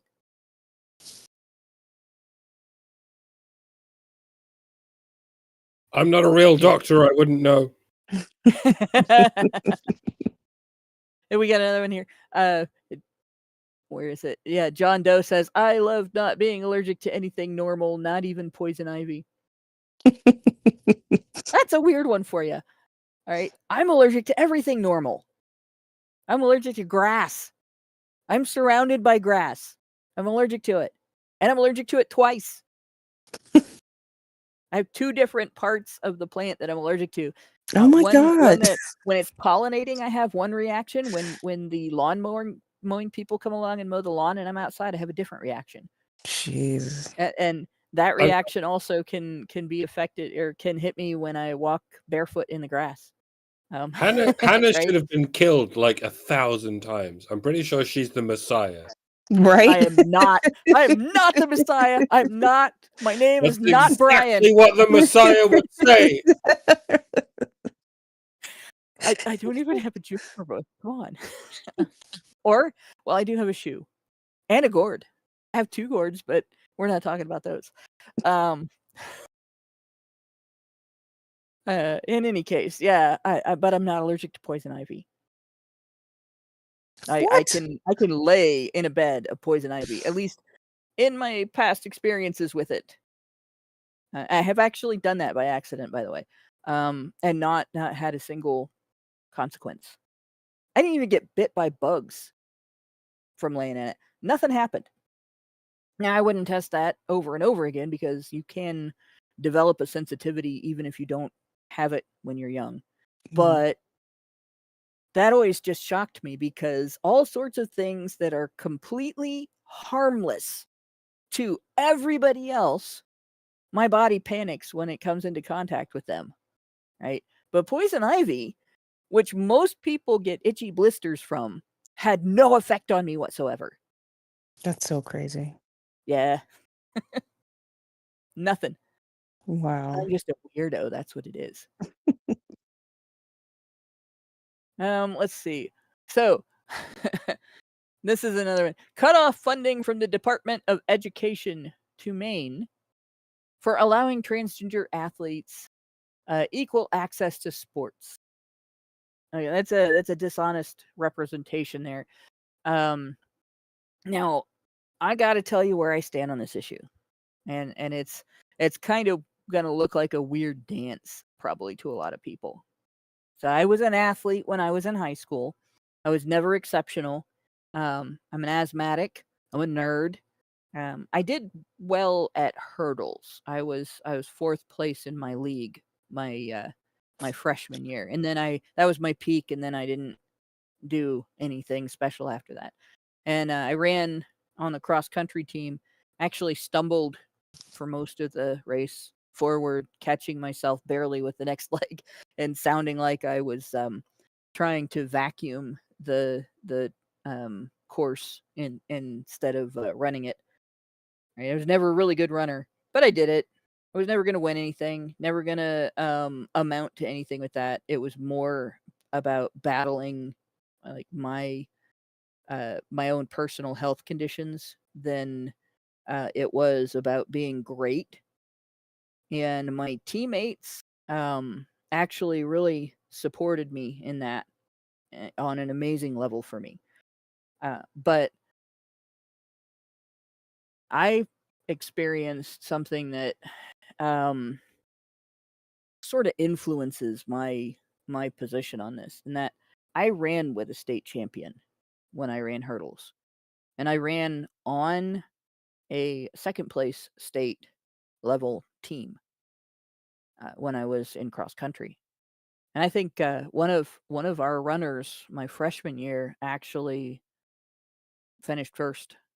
But in any case, like we had great athletes, and I ran with great athletes, and it improved my performance running with those guys, like on a level that I don't think I could have done if I had just run with people of my level of performance and maybe a little higher, instead of these exceptional athletes whose performance I had no chance of ever touching. And so I look at this with the fact that men and boys are better at sports than women and girls in general. They outperform women and girls on everything. Right? And it's because they are stronger, faster, have better endurance. Their bodies are built more efficiently for the types of actions that you take to do your performance of whatever sport you're doing. It's just a fact. It's biology. And so I know that trans women in women's sports is going to mean that a lot of gals are going to get pushed aside. There's two things that have led me to oppose simply banning them from women's sports. One of them is that thing I just talked about. The other one is, historically, when girls have been excluded from boys' teams, they sued. Right? There's a history in the last half of the 20th century of girls suing to get positions on wrestling teams, baseball teams, tennis teams, golf teams, football teams, where I don't know if you realize the difference in bone structure between boys and girls after they started puberty can lead to things like that. There was a girl at my school a few years before I was a student there who was on the football team in like they called it midget football in elementary school, and then in middle school, what would be middle school today, they had another name for it, if I remember right. Then when you got into junior high, you were on the official school football team, and she was fine. But her first year in high school, she broke her collarbone, and when she came back from that, she broke another bone, and it was just normal practice. And So, and she was bigger than other girls. She was bigger than me. I at my peak, I was 5'9". And I have the exomorph build, broad shoulders, not the coat hanger shoulders. And so, for her being bigger than me, that's pretty big for a girl. But she still couldn't. Her body wasn't made to handle the level of impact that it was going to take from being hit by a man's body or a boy's body that was becoming a man at the speeds that you do on a football field. And I'm familiar with that. I played sandlot football with the boys until I was about 10 years old, and they started getting a lot bigger than me, and it started to become a lot more painful, and it became obvious that it was not a good idea for me to continue that, right? So girls have sued for this for decades, and there have been boys who were heading for scholarships, right? Heading for being scouted for college teams and even semi-pro teams and potential Olympians that got their careers derailed, their sports careers derailed by girls who insisted on having a space in boys' teams. And then at the same time, you had this history of female reporters suing for access to men's locker rooms, professional sports teams' men's locker rooms. So another women suing for access to men's spaces. If men had a male-only club or organization, women sued for access to that. Right? There's not a space that men have created that women have not invaded. Right? Even men's sheds. The men's shed movement in Australia, there is currently an effort for women to invade those maker spaces that are supposed to be therapeutic for men. Women want in on it for themselves, not to help with men's therapy, by the way. So I don't have a lot of sympathy when people complain that men are invading women's spaces now. I don't care whether they're complaining about trans women that they consider to be men because of biology, or actual non-trans men who identify as men barging in. Like, I don't care. Go back and give up all the things that you sued for, ladies, or shut the fuck up and deal with it. Well, you're just getting back what you gave. Hannah, you appear to be insinuating that men are stronger than women. You are not allowed to say this. No one is allowed to say this. Men are not stronger than women. Women are stronger than men. So if it ever appears that a man who identifies as a woman is stronger than a woman, well, it's just because she is a woman who happens to be stronger than other women. It's not because men are stronger than women. It's because how do I say this? A biologically born man has the strength to admit that he was never a man, that he was always a woman.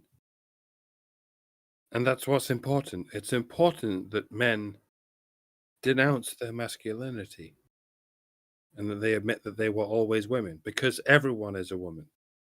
Because everyone was always a woman. And it doesn't matter how many biological women get beaten the fuck to death by women who were born as men, as long as every man in the world denounces his masculinity. That's all feminists are interested in. They're interested in removing all of the men from existence. And they can't do that literally. They can't do it biologically, but they can do it identitarily. They can get every man to denounce his masculinity on an identitarian basis. They can get every man to say, no, I am not a man. That's the only way they can get rid of the men. Because deep down they know I mean they really want to genocide men. They really want a human race that doesn't include any men. But they know they can't do that because they're going to need the men to do all of the difficult jobs.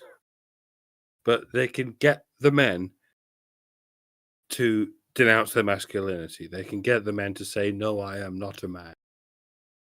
And it doesn't matter how many women they sacrifice on the altar of that ideology. It doesn't matter if every sport is dominated by men pretending to be women, as long as those men denounce their masculinity. And the same thing's going to happen in all of the jobs that men have to do, like being tree surgeons and the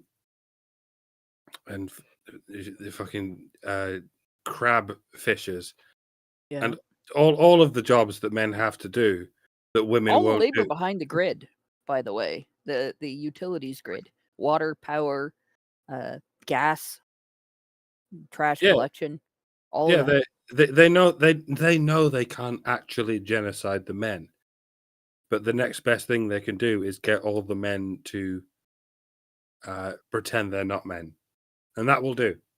That will do. And that's why all of this is happening. That's why it's okay for men to claim they're women, but it's not okay for white people to pretend they're black people, because that doesn't matter. Because the race baiting has always been just this pointless bullshit that's tacked on to the gender bullshit. They just want to erase men from history, and because they know they can't do that, they just have to get men to pretend to erase themselves from history.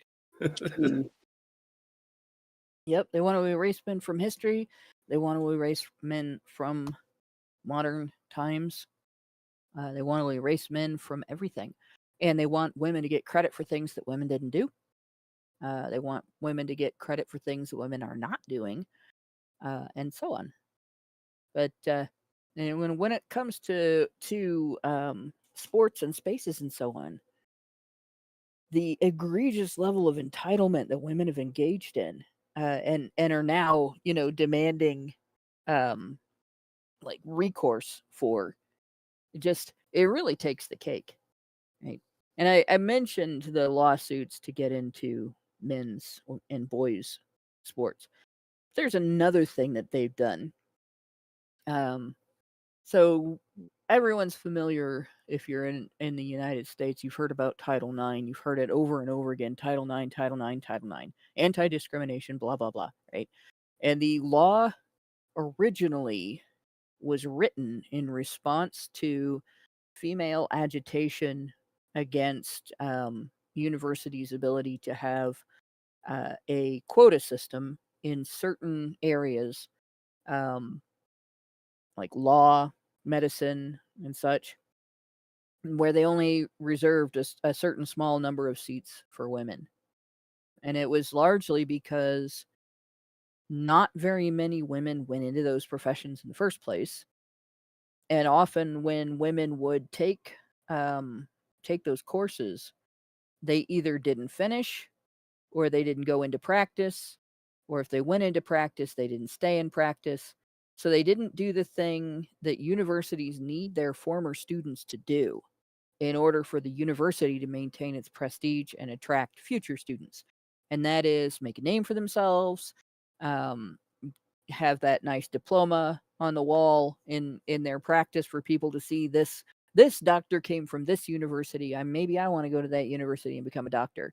This lawyer came from this university and won my case. Maybe if I want to be a lawyer, I want to go to that university, right? They didn't do that. And as many numbers as men, as high a percentage of students as men did. So universities didn't reserve as many seats for women. And during the 60s and 70s, that was changing, right? During the 50s, actually, and 60s, that was changing.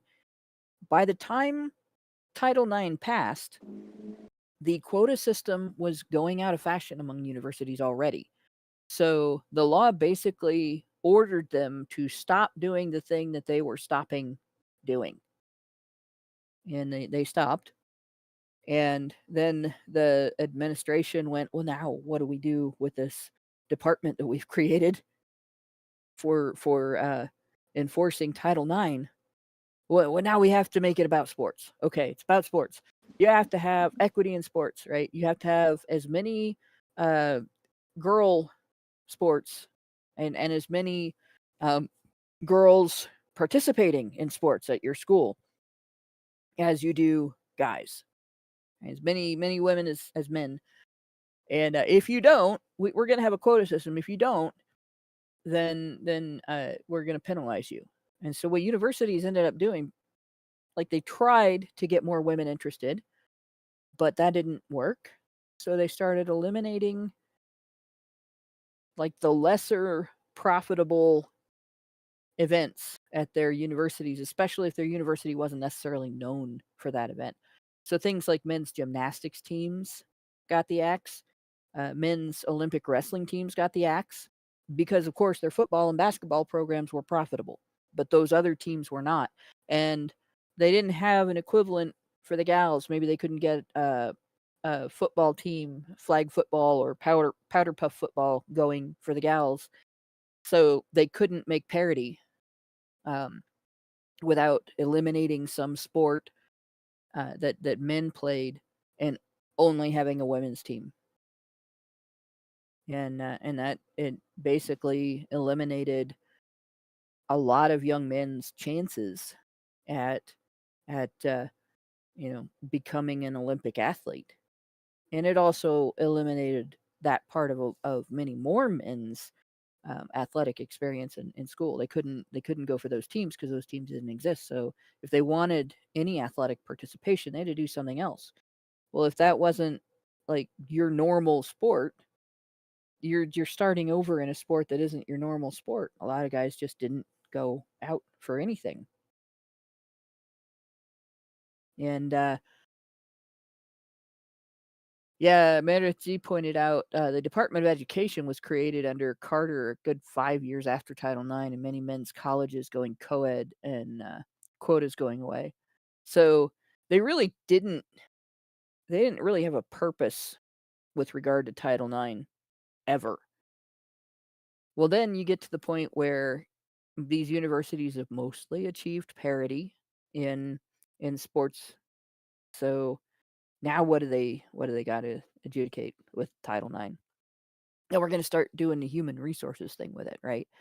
We're going to start involving ourselves in university campus conflicts over alleged sexual misconduct. And then you got the Clary Act and the 2011 Dear Colleague letter and all of the crap that's going on now with allegations of sexual misconduct and harassment and stalking and stuff like that being used to kick men off of university campuses and take their educations away entirely without due process and without actually providing them any recourse, no appeal, no nothing. Even when there is sometimes evidence that they were the victim of an incident rather than the perpetrator, as the accuser stated.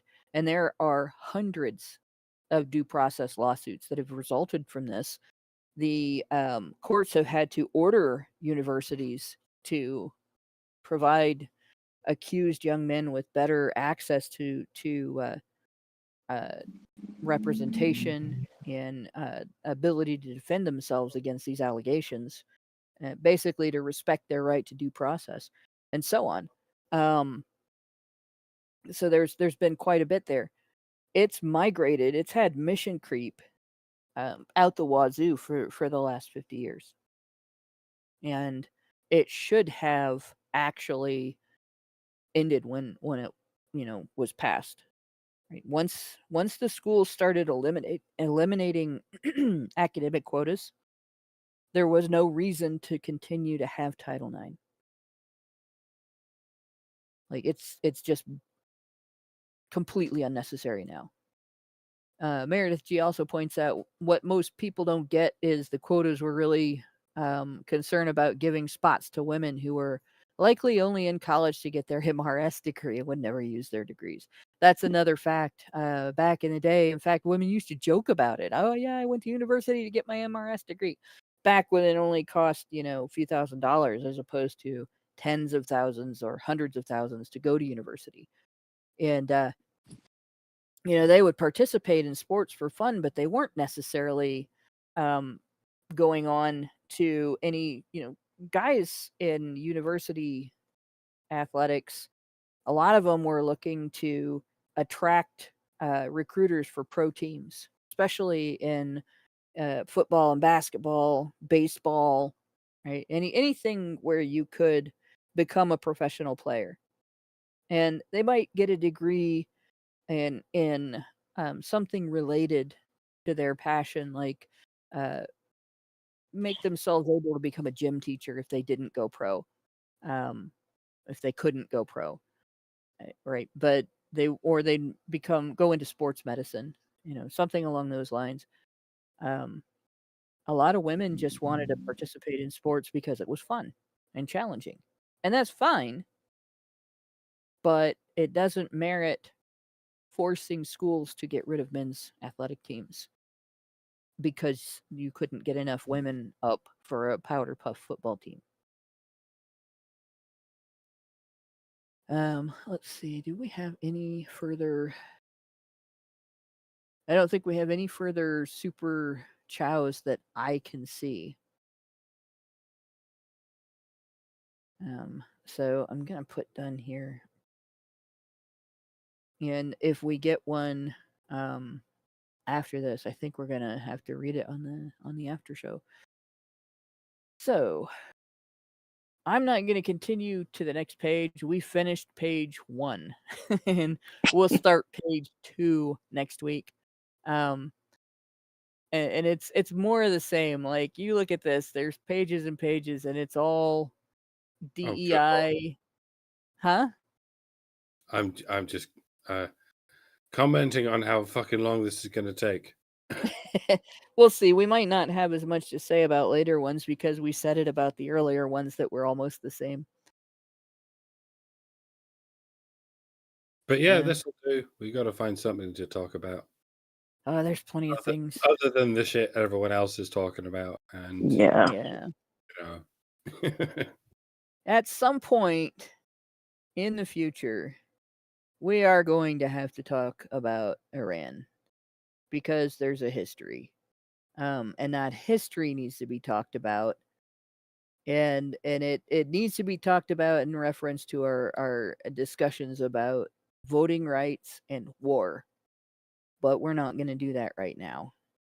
There's some people I would like to bring on to talk, and I haven't had an opportunity to organize that or to organize my research so that I'll be able to actually go back and forth between the things that I want to show people and all that. It's just been too crazy here, so I've been putting that off.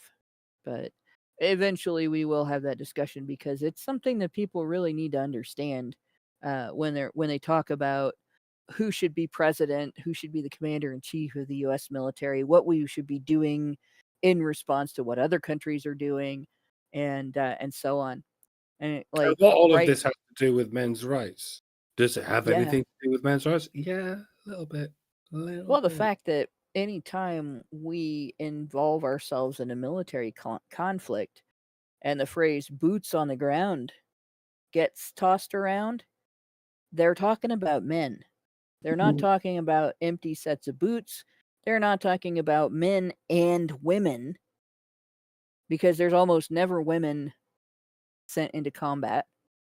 In fact, historically, women have not been sent into combat by the United States. Women may in the future get sent into combat, but right now, there's almost no women even qualified to get sent into combat. It's men. Boots on the ground means men. Right? And so it's a men's issue. If people don't like hearing that, that's fine.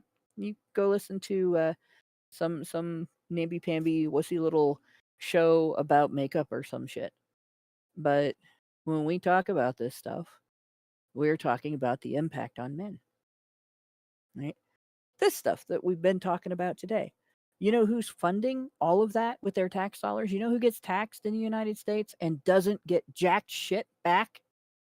Men. Is it women? It is definitely not women.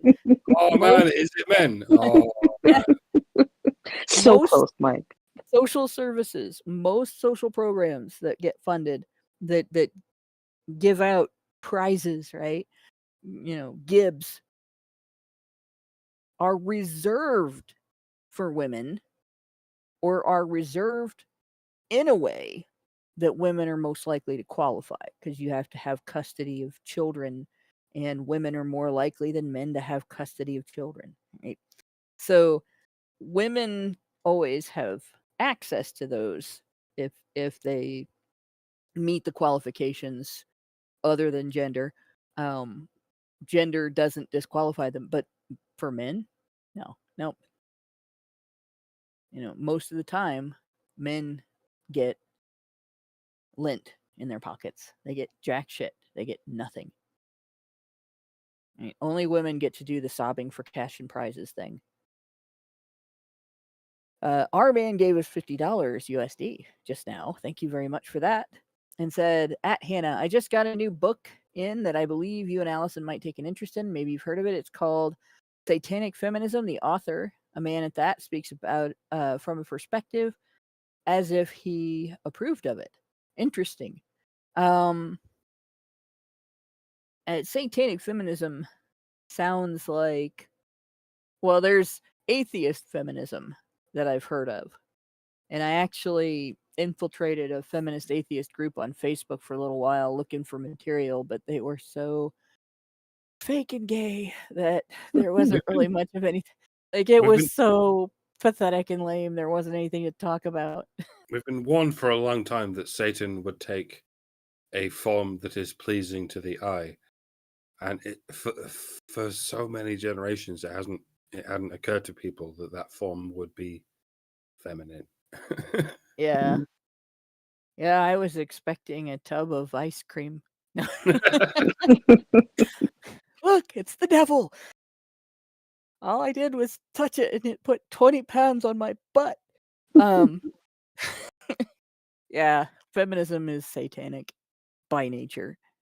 It is.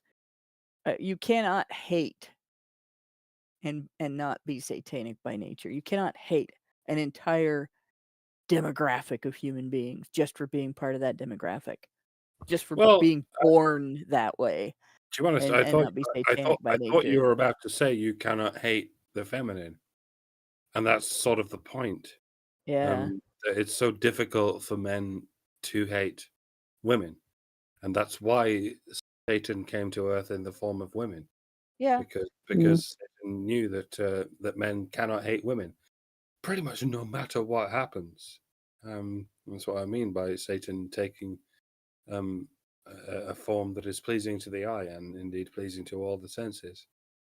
The problem with Satan is that you can't hate it. I was about to say him, but I'm pretty sure Satan is a woman. Well, the fun part about I know the Bible says angels. he isn't, but I don't believe the Bible. I think the Bible fucked up just like modern day gynocentrism fucks up. I think Satan was always female.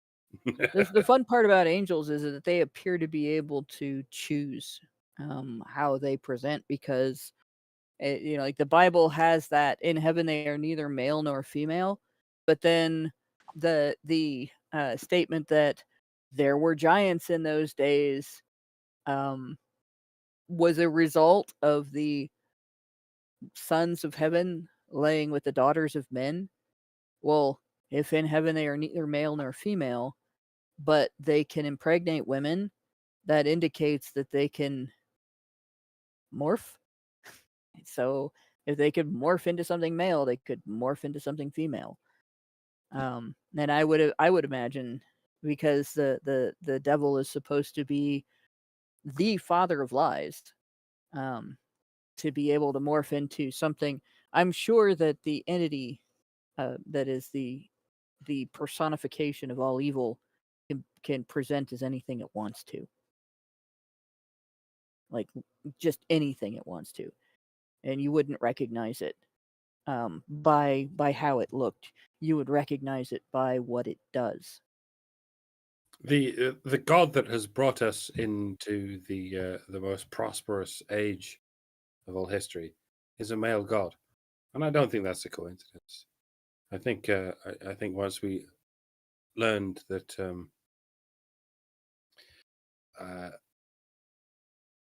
don't want to talk about worship, but once we learned some kind of discipline that reveres the masculine, that was when we brought ourselves out of the Stone Age, and because before then we did have deities.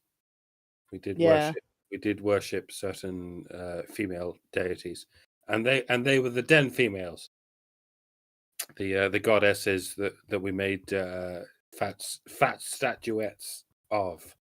Yeah, back when childbirth looked like something magic. Yeah, and nobody understood how it happened. And as much as I revere polytheistic religions, and I try to hold monotheistic, dare I say, patriarchal religions to a high standard, I think it's no coincidence that we got this far through a religion that that has a male god. I think it has its positive points. I'll leave it at that. Yeah. Oh, Meredith G says she did send a super chow, but it hasn't gone through. So I will thank you for the super chow. I'll have to read it. I know usually Meredith says honey for the badgers, but I'll bet there's probably more to it this time because we've had so much we talked about. But in any case, I think you really have a point about revering the masculine. Once upon a time, when we didn't understand as much about biology, childbirth probably looked like magic. But what men have done throughout history to build and advance the physical aspects of civilization, we're not even touching on the advancements of the social aspects, ideas about freedom and accountability and responsibility and different ways of government and so on. But just talking about having a structure to our community so that we have safe places to live, and we're not rained on every night, and we're not subject to being picked up by tornadoes and killed. We're not dealing with a lack of food because we have no way of getting it. We have farms, we have all of agriculture, we have all of medicine, we have everything that has been built, every physical thing that has been built to make that work. All of the various machines that we use, all of the various systems for providing us with things like electricity, transporting our goods to and from, and so on. All of that stems from masculinity. It's easy to say that all our problems came from when the intellect overrode the emotion. Sargon recently made a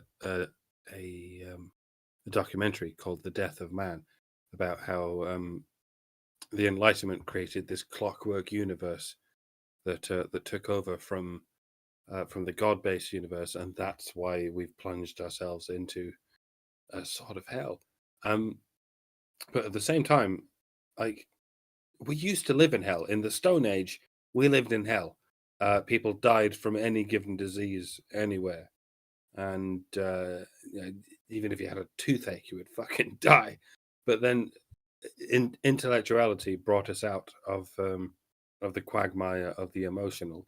But then, intellectuality plunged us into a different kind of quagmire, and I'm like, well, let's find a middle ground between that involves intellectuality and emotionality, the spiritual and the I don't know, whatever the foil is to spirituality. let's work the best of all worlds, shall we? I think we can do it as long as we stop simping for women. I think we can do it. Meredith G said, the rest of the chat was, remember, you can't be a perma-victim if you can be held accountable for your actions. Absolutely true. That's stellar. And yeah, the way that I would think about people's take on intellectualism is this. If you have cancer, right? So you've got your lungs are full of tumors, or your like in my family history, your colon is full of tumors, whatever. Part of the body. Cancer is horrible no matter where it hits you. Say you don't know you have it. Will not knowing that you have it help you? And are you upset? You're upset when you find out, right? You're upset when you discover that you have it. It's terrifying. And you always have this doubt, what happens if this doesn't work? Is it going to keep growing? And, my own body's turned against me. Is it going to kill me? But if you don't find out, you don't get a chance to put a stop to it.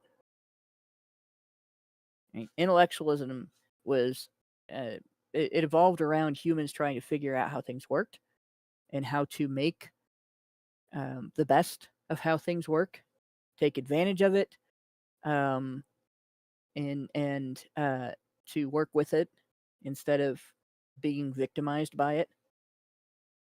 So we learned everything from how to make plants grow where and when and how we want them to how to build structures that could resist high winds and flooding, to ways of using the wind to transport ourselves and our stuff. It's we learned how to navigate water, which the power of water is amazing. It's hard to compete between wind and water for which one is more fascinating and how it works, right? And how it can be destructive or how we can make use of it. And men figured all of that out to improve the lives of their communities, the people around them, and themselves as well. What if we could fly? We could get places faster. We could get places that are farther away. What if we could ride on the water without sinking into it and dying? We could get places farther away than we can get just with a cart. We could go places that are on the other side of the water where there's no land connection. Men figured those things out so they could explore, they could get things that weren't available at home, they could trade and so on.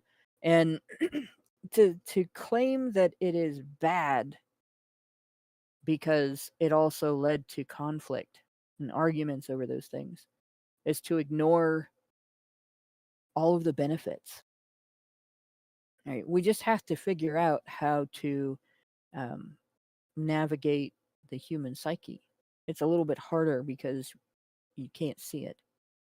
But once we do that, we can figure out how to have peaceful ways of settling those conflicts all the time, which I think would be the next step for humanity. if we can get there. And of course, it's not going to happen if we listen to the National Organization for Women. Everything has to be about conflict for them. In any case, it is 9:30 and we should be moving on to the patron-only after show, which if you want to be involved in our patron-only after shows, the thing to do is to go to honeybadgerbrigade.com, go to the top of the page. There's a drop-down menu, the 3 little lines for the menu symbol. It's on a lot of different websites. And you can find feedthebadger.com. And that is where you can look at your options, decide what level of membership, what level of involvement you want to have. And there are different levels. Some will get you involved in the Discord only. Some will get you involved in the after shows. Some will get you a higher level of participation, multiple after shows, and so on. You just kind of have to look at what's in your budget, what you want to do, and make your own decisions, because that's what we're all about, making your own decisions. Very, very, very misogynistic, that, right? So you want to join the misogyny club and make your own decisions. Like I said, go to honeybadgerbrigade.com, open up that drop-down menu, and you'll be able to find feedthebadger.com, or just go directly to feedthebadger.com. Either way. And it'll help us out a lot, and you'll get to be part of our discussions. Right now, our patron-only after-show discussions have revolved around a conversation that I had with Grok, and whether or not the men's rights movement in engaging in these types of conversations with AI can expand and influence the information set that AI draws from in order to have its conversations, which would be nice, considering that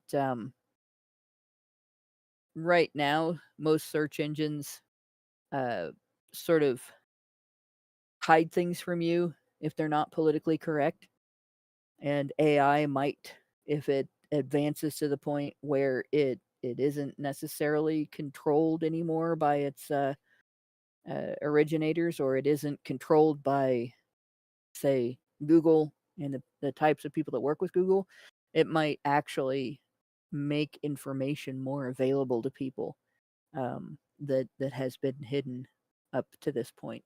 So it's a little odd and cerebral and experimental, and it's a bit questioning and everything, but it is a fun conversation, and we'll be continuing that tonight. So if you want to be part of stuff like that, like I said, go to honeybadgerbrigade.com or go to feedthebadger.com. And with that, I will say thanks to everybody for listening. Thanks to my 2 co-hosts for going through this whiny crap with me. And thanks to everybody who works in the background to make this happen. I didn't introduce Brian at the beginning like I have been. Thanks, Brian, for making it so we can do this and have the vertical. Is Brian still here? Hi, Brian. Thank you, Brian. God, yes. Thank you. If you're watching on the vertical, the only reason you're able to do that is because of Brian, because I have not taken the time to learn how to do whatever it is he does that allows us to stream to YouTube twice at the same time. So I needed a man's help. And with that, we will see you all next Thursday. Good night. Men's rights activists are machines, dude. Okay? They are literal machines. They are talking point machines. They are impossible to fucking deal with, especially if you have like a couple dudes who have good memory on top of that too. Holy shit, you're fucked.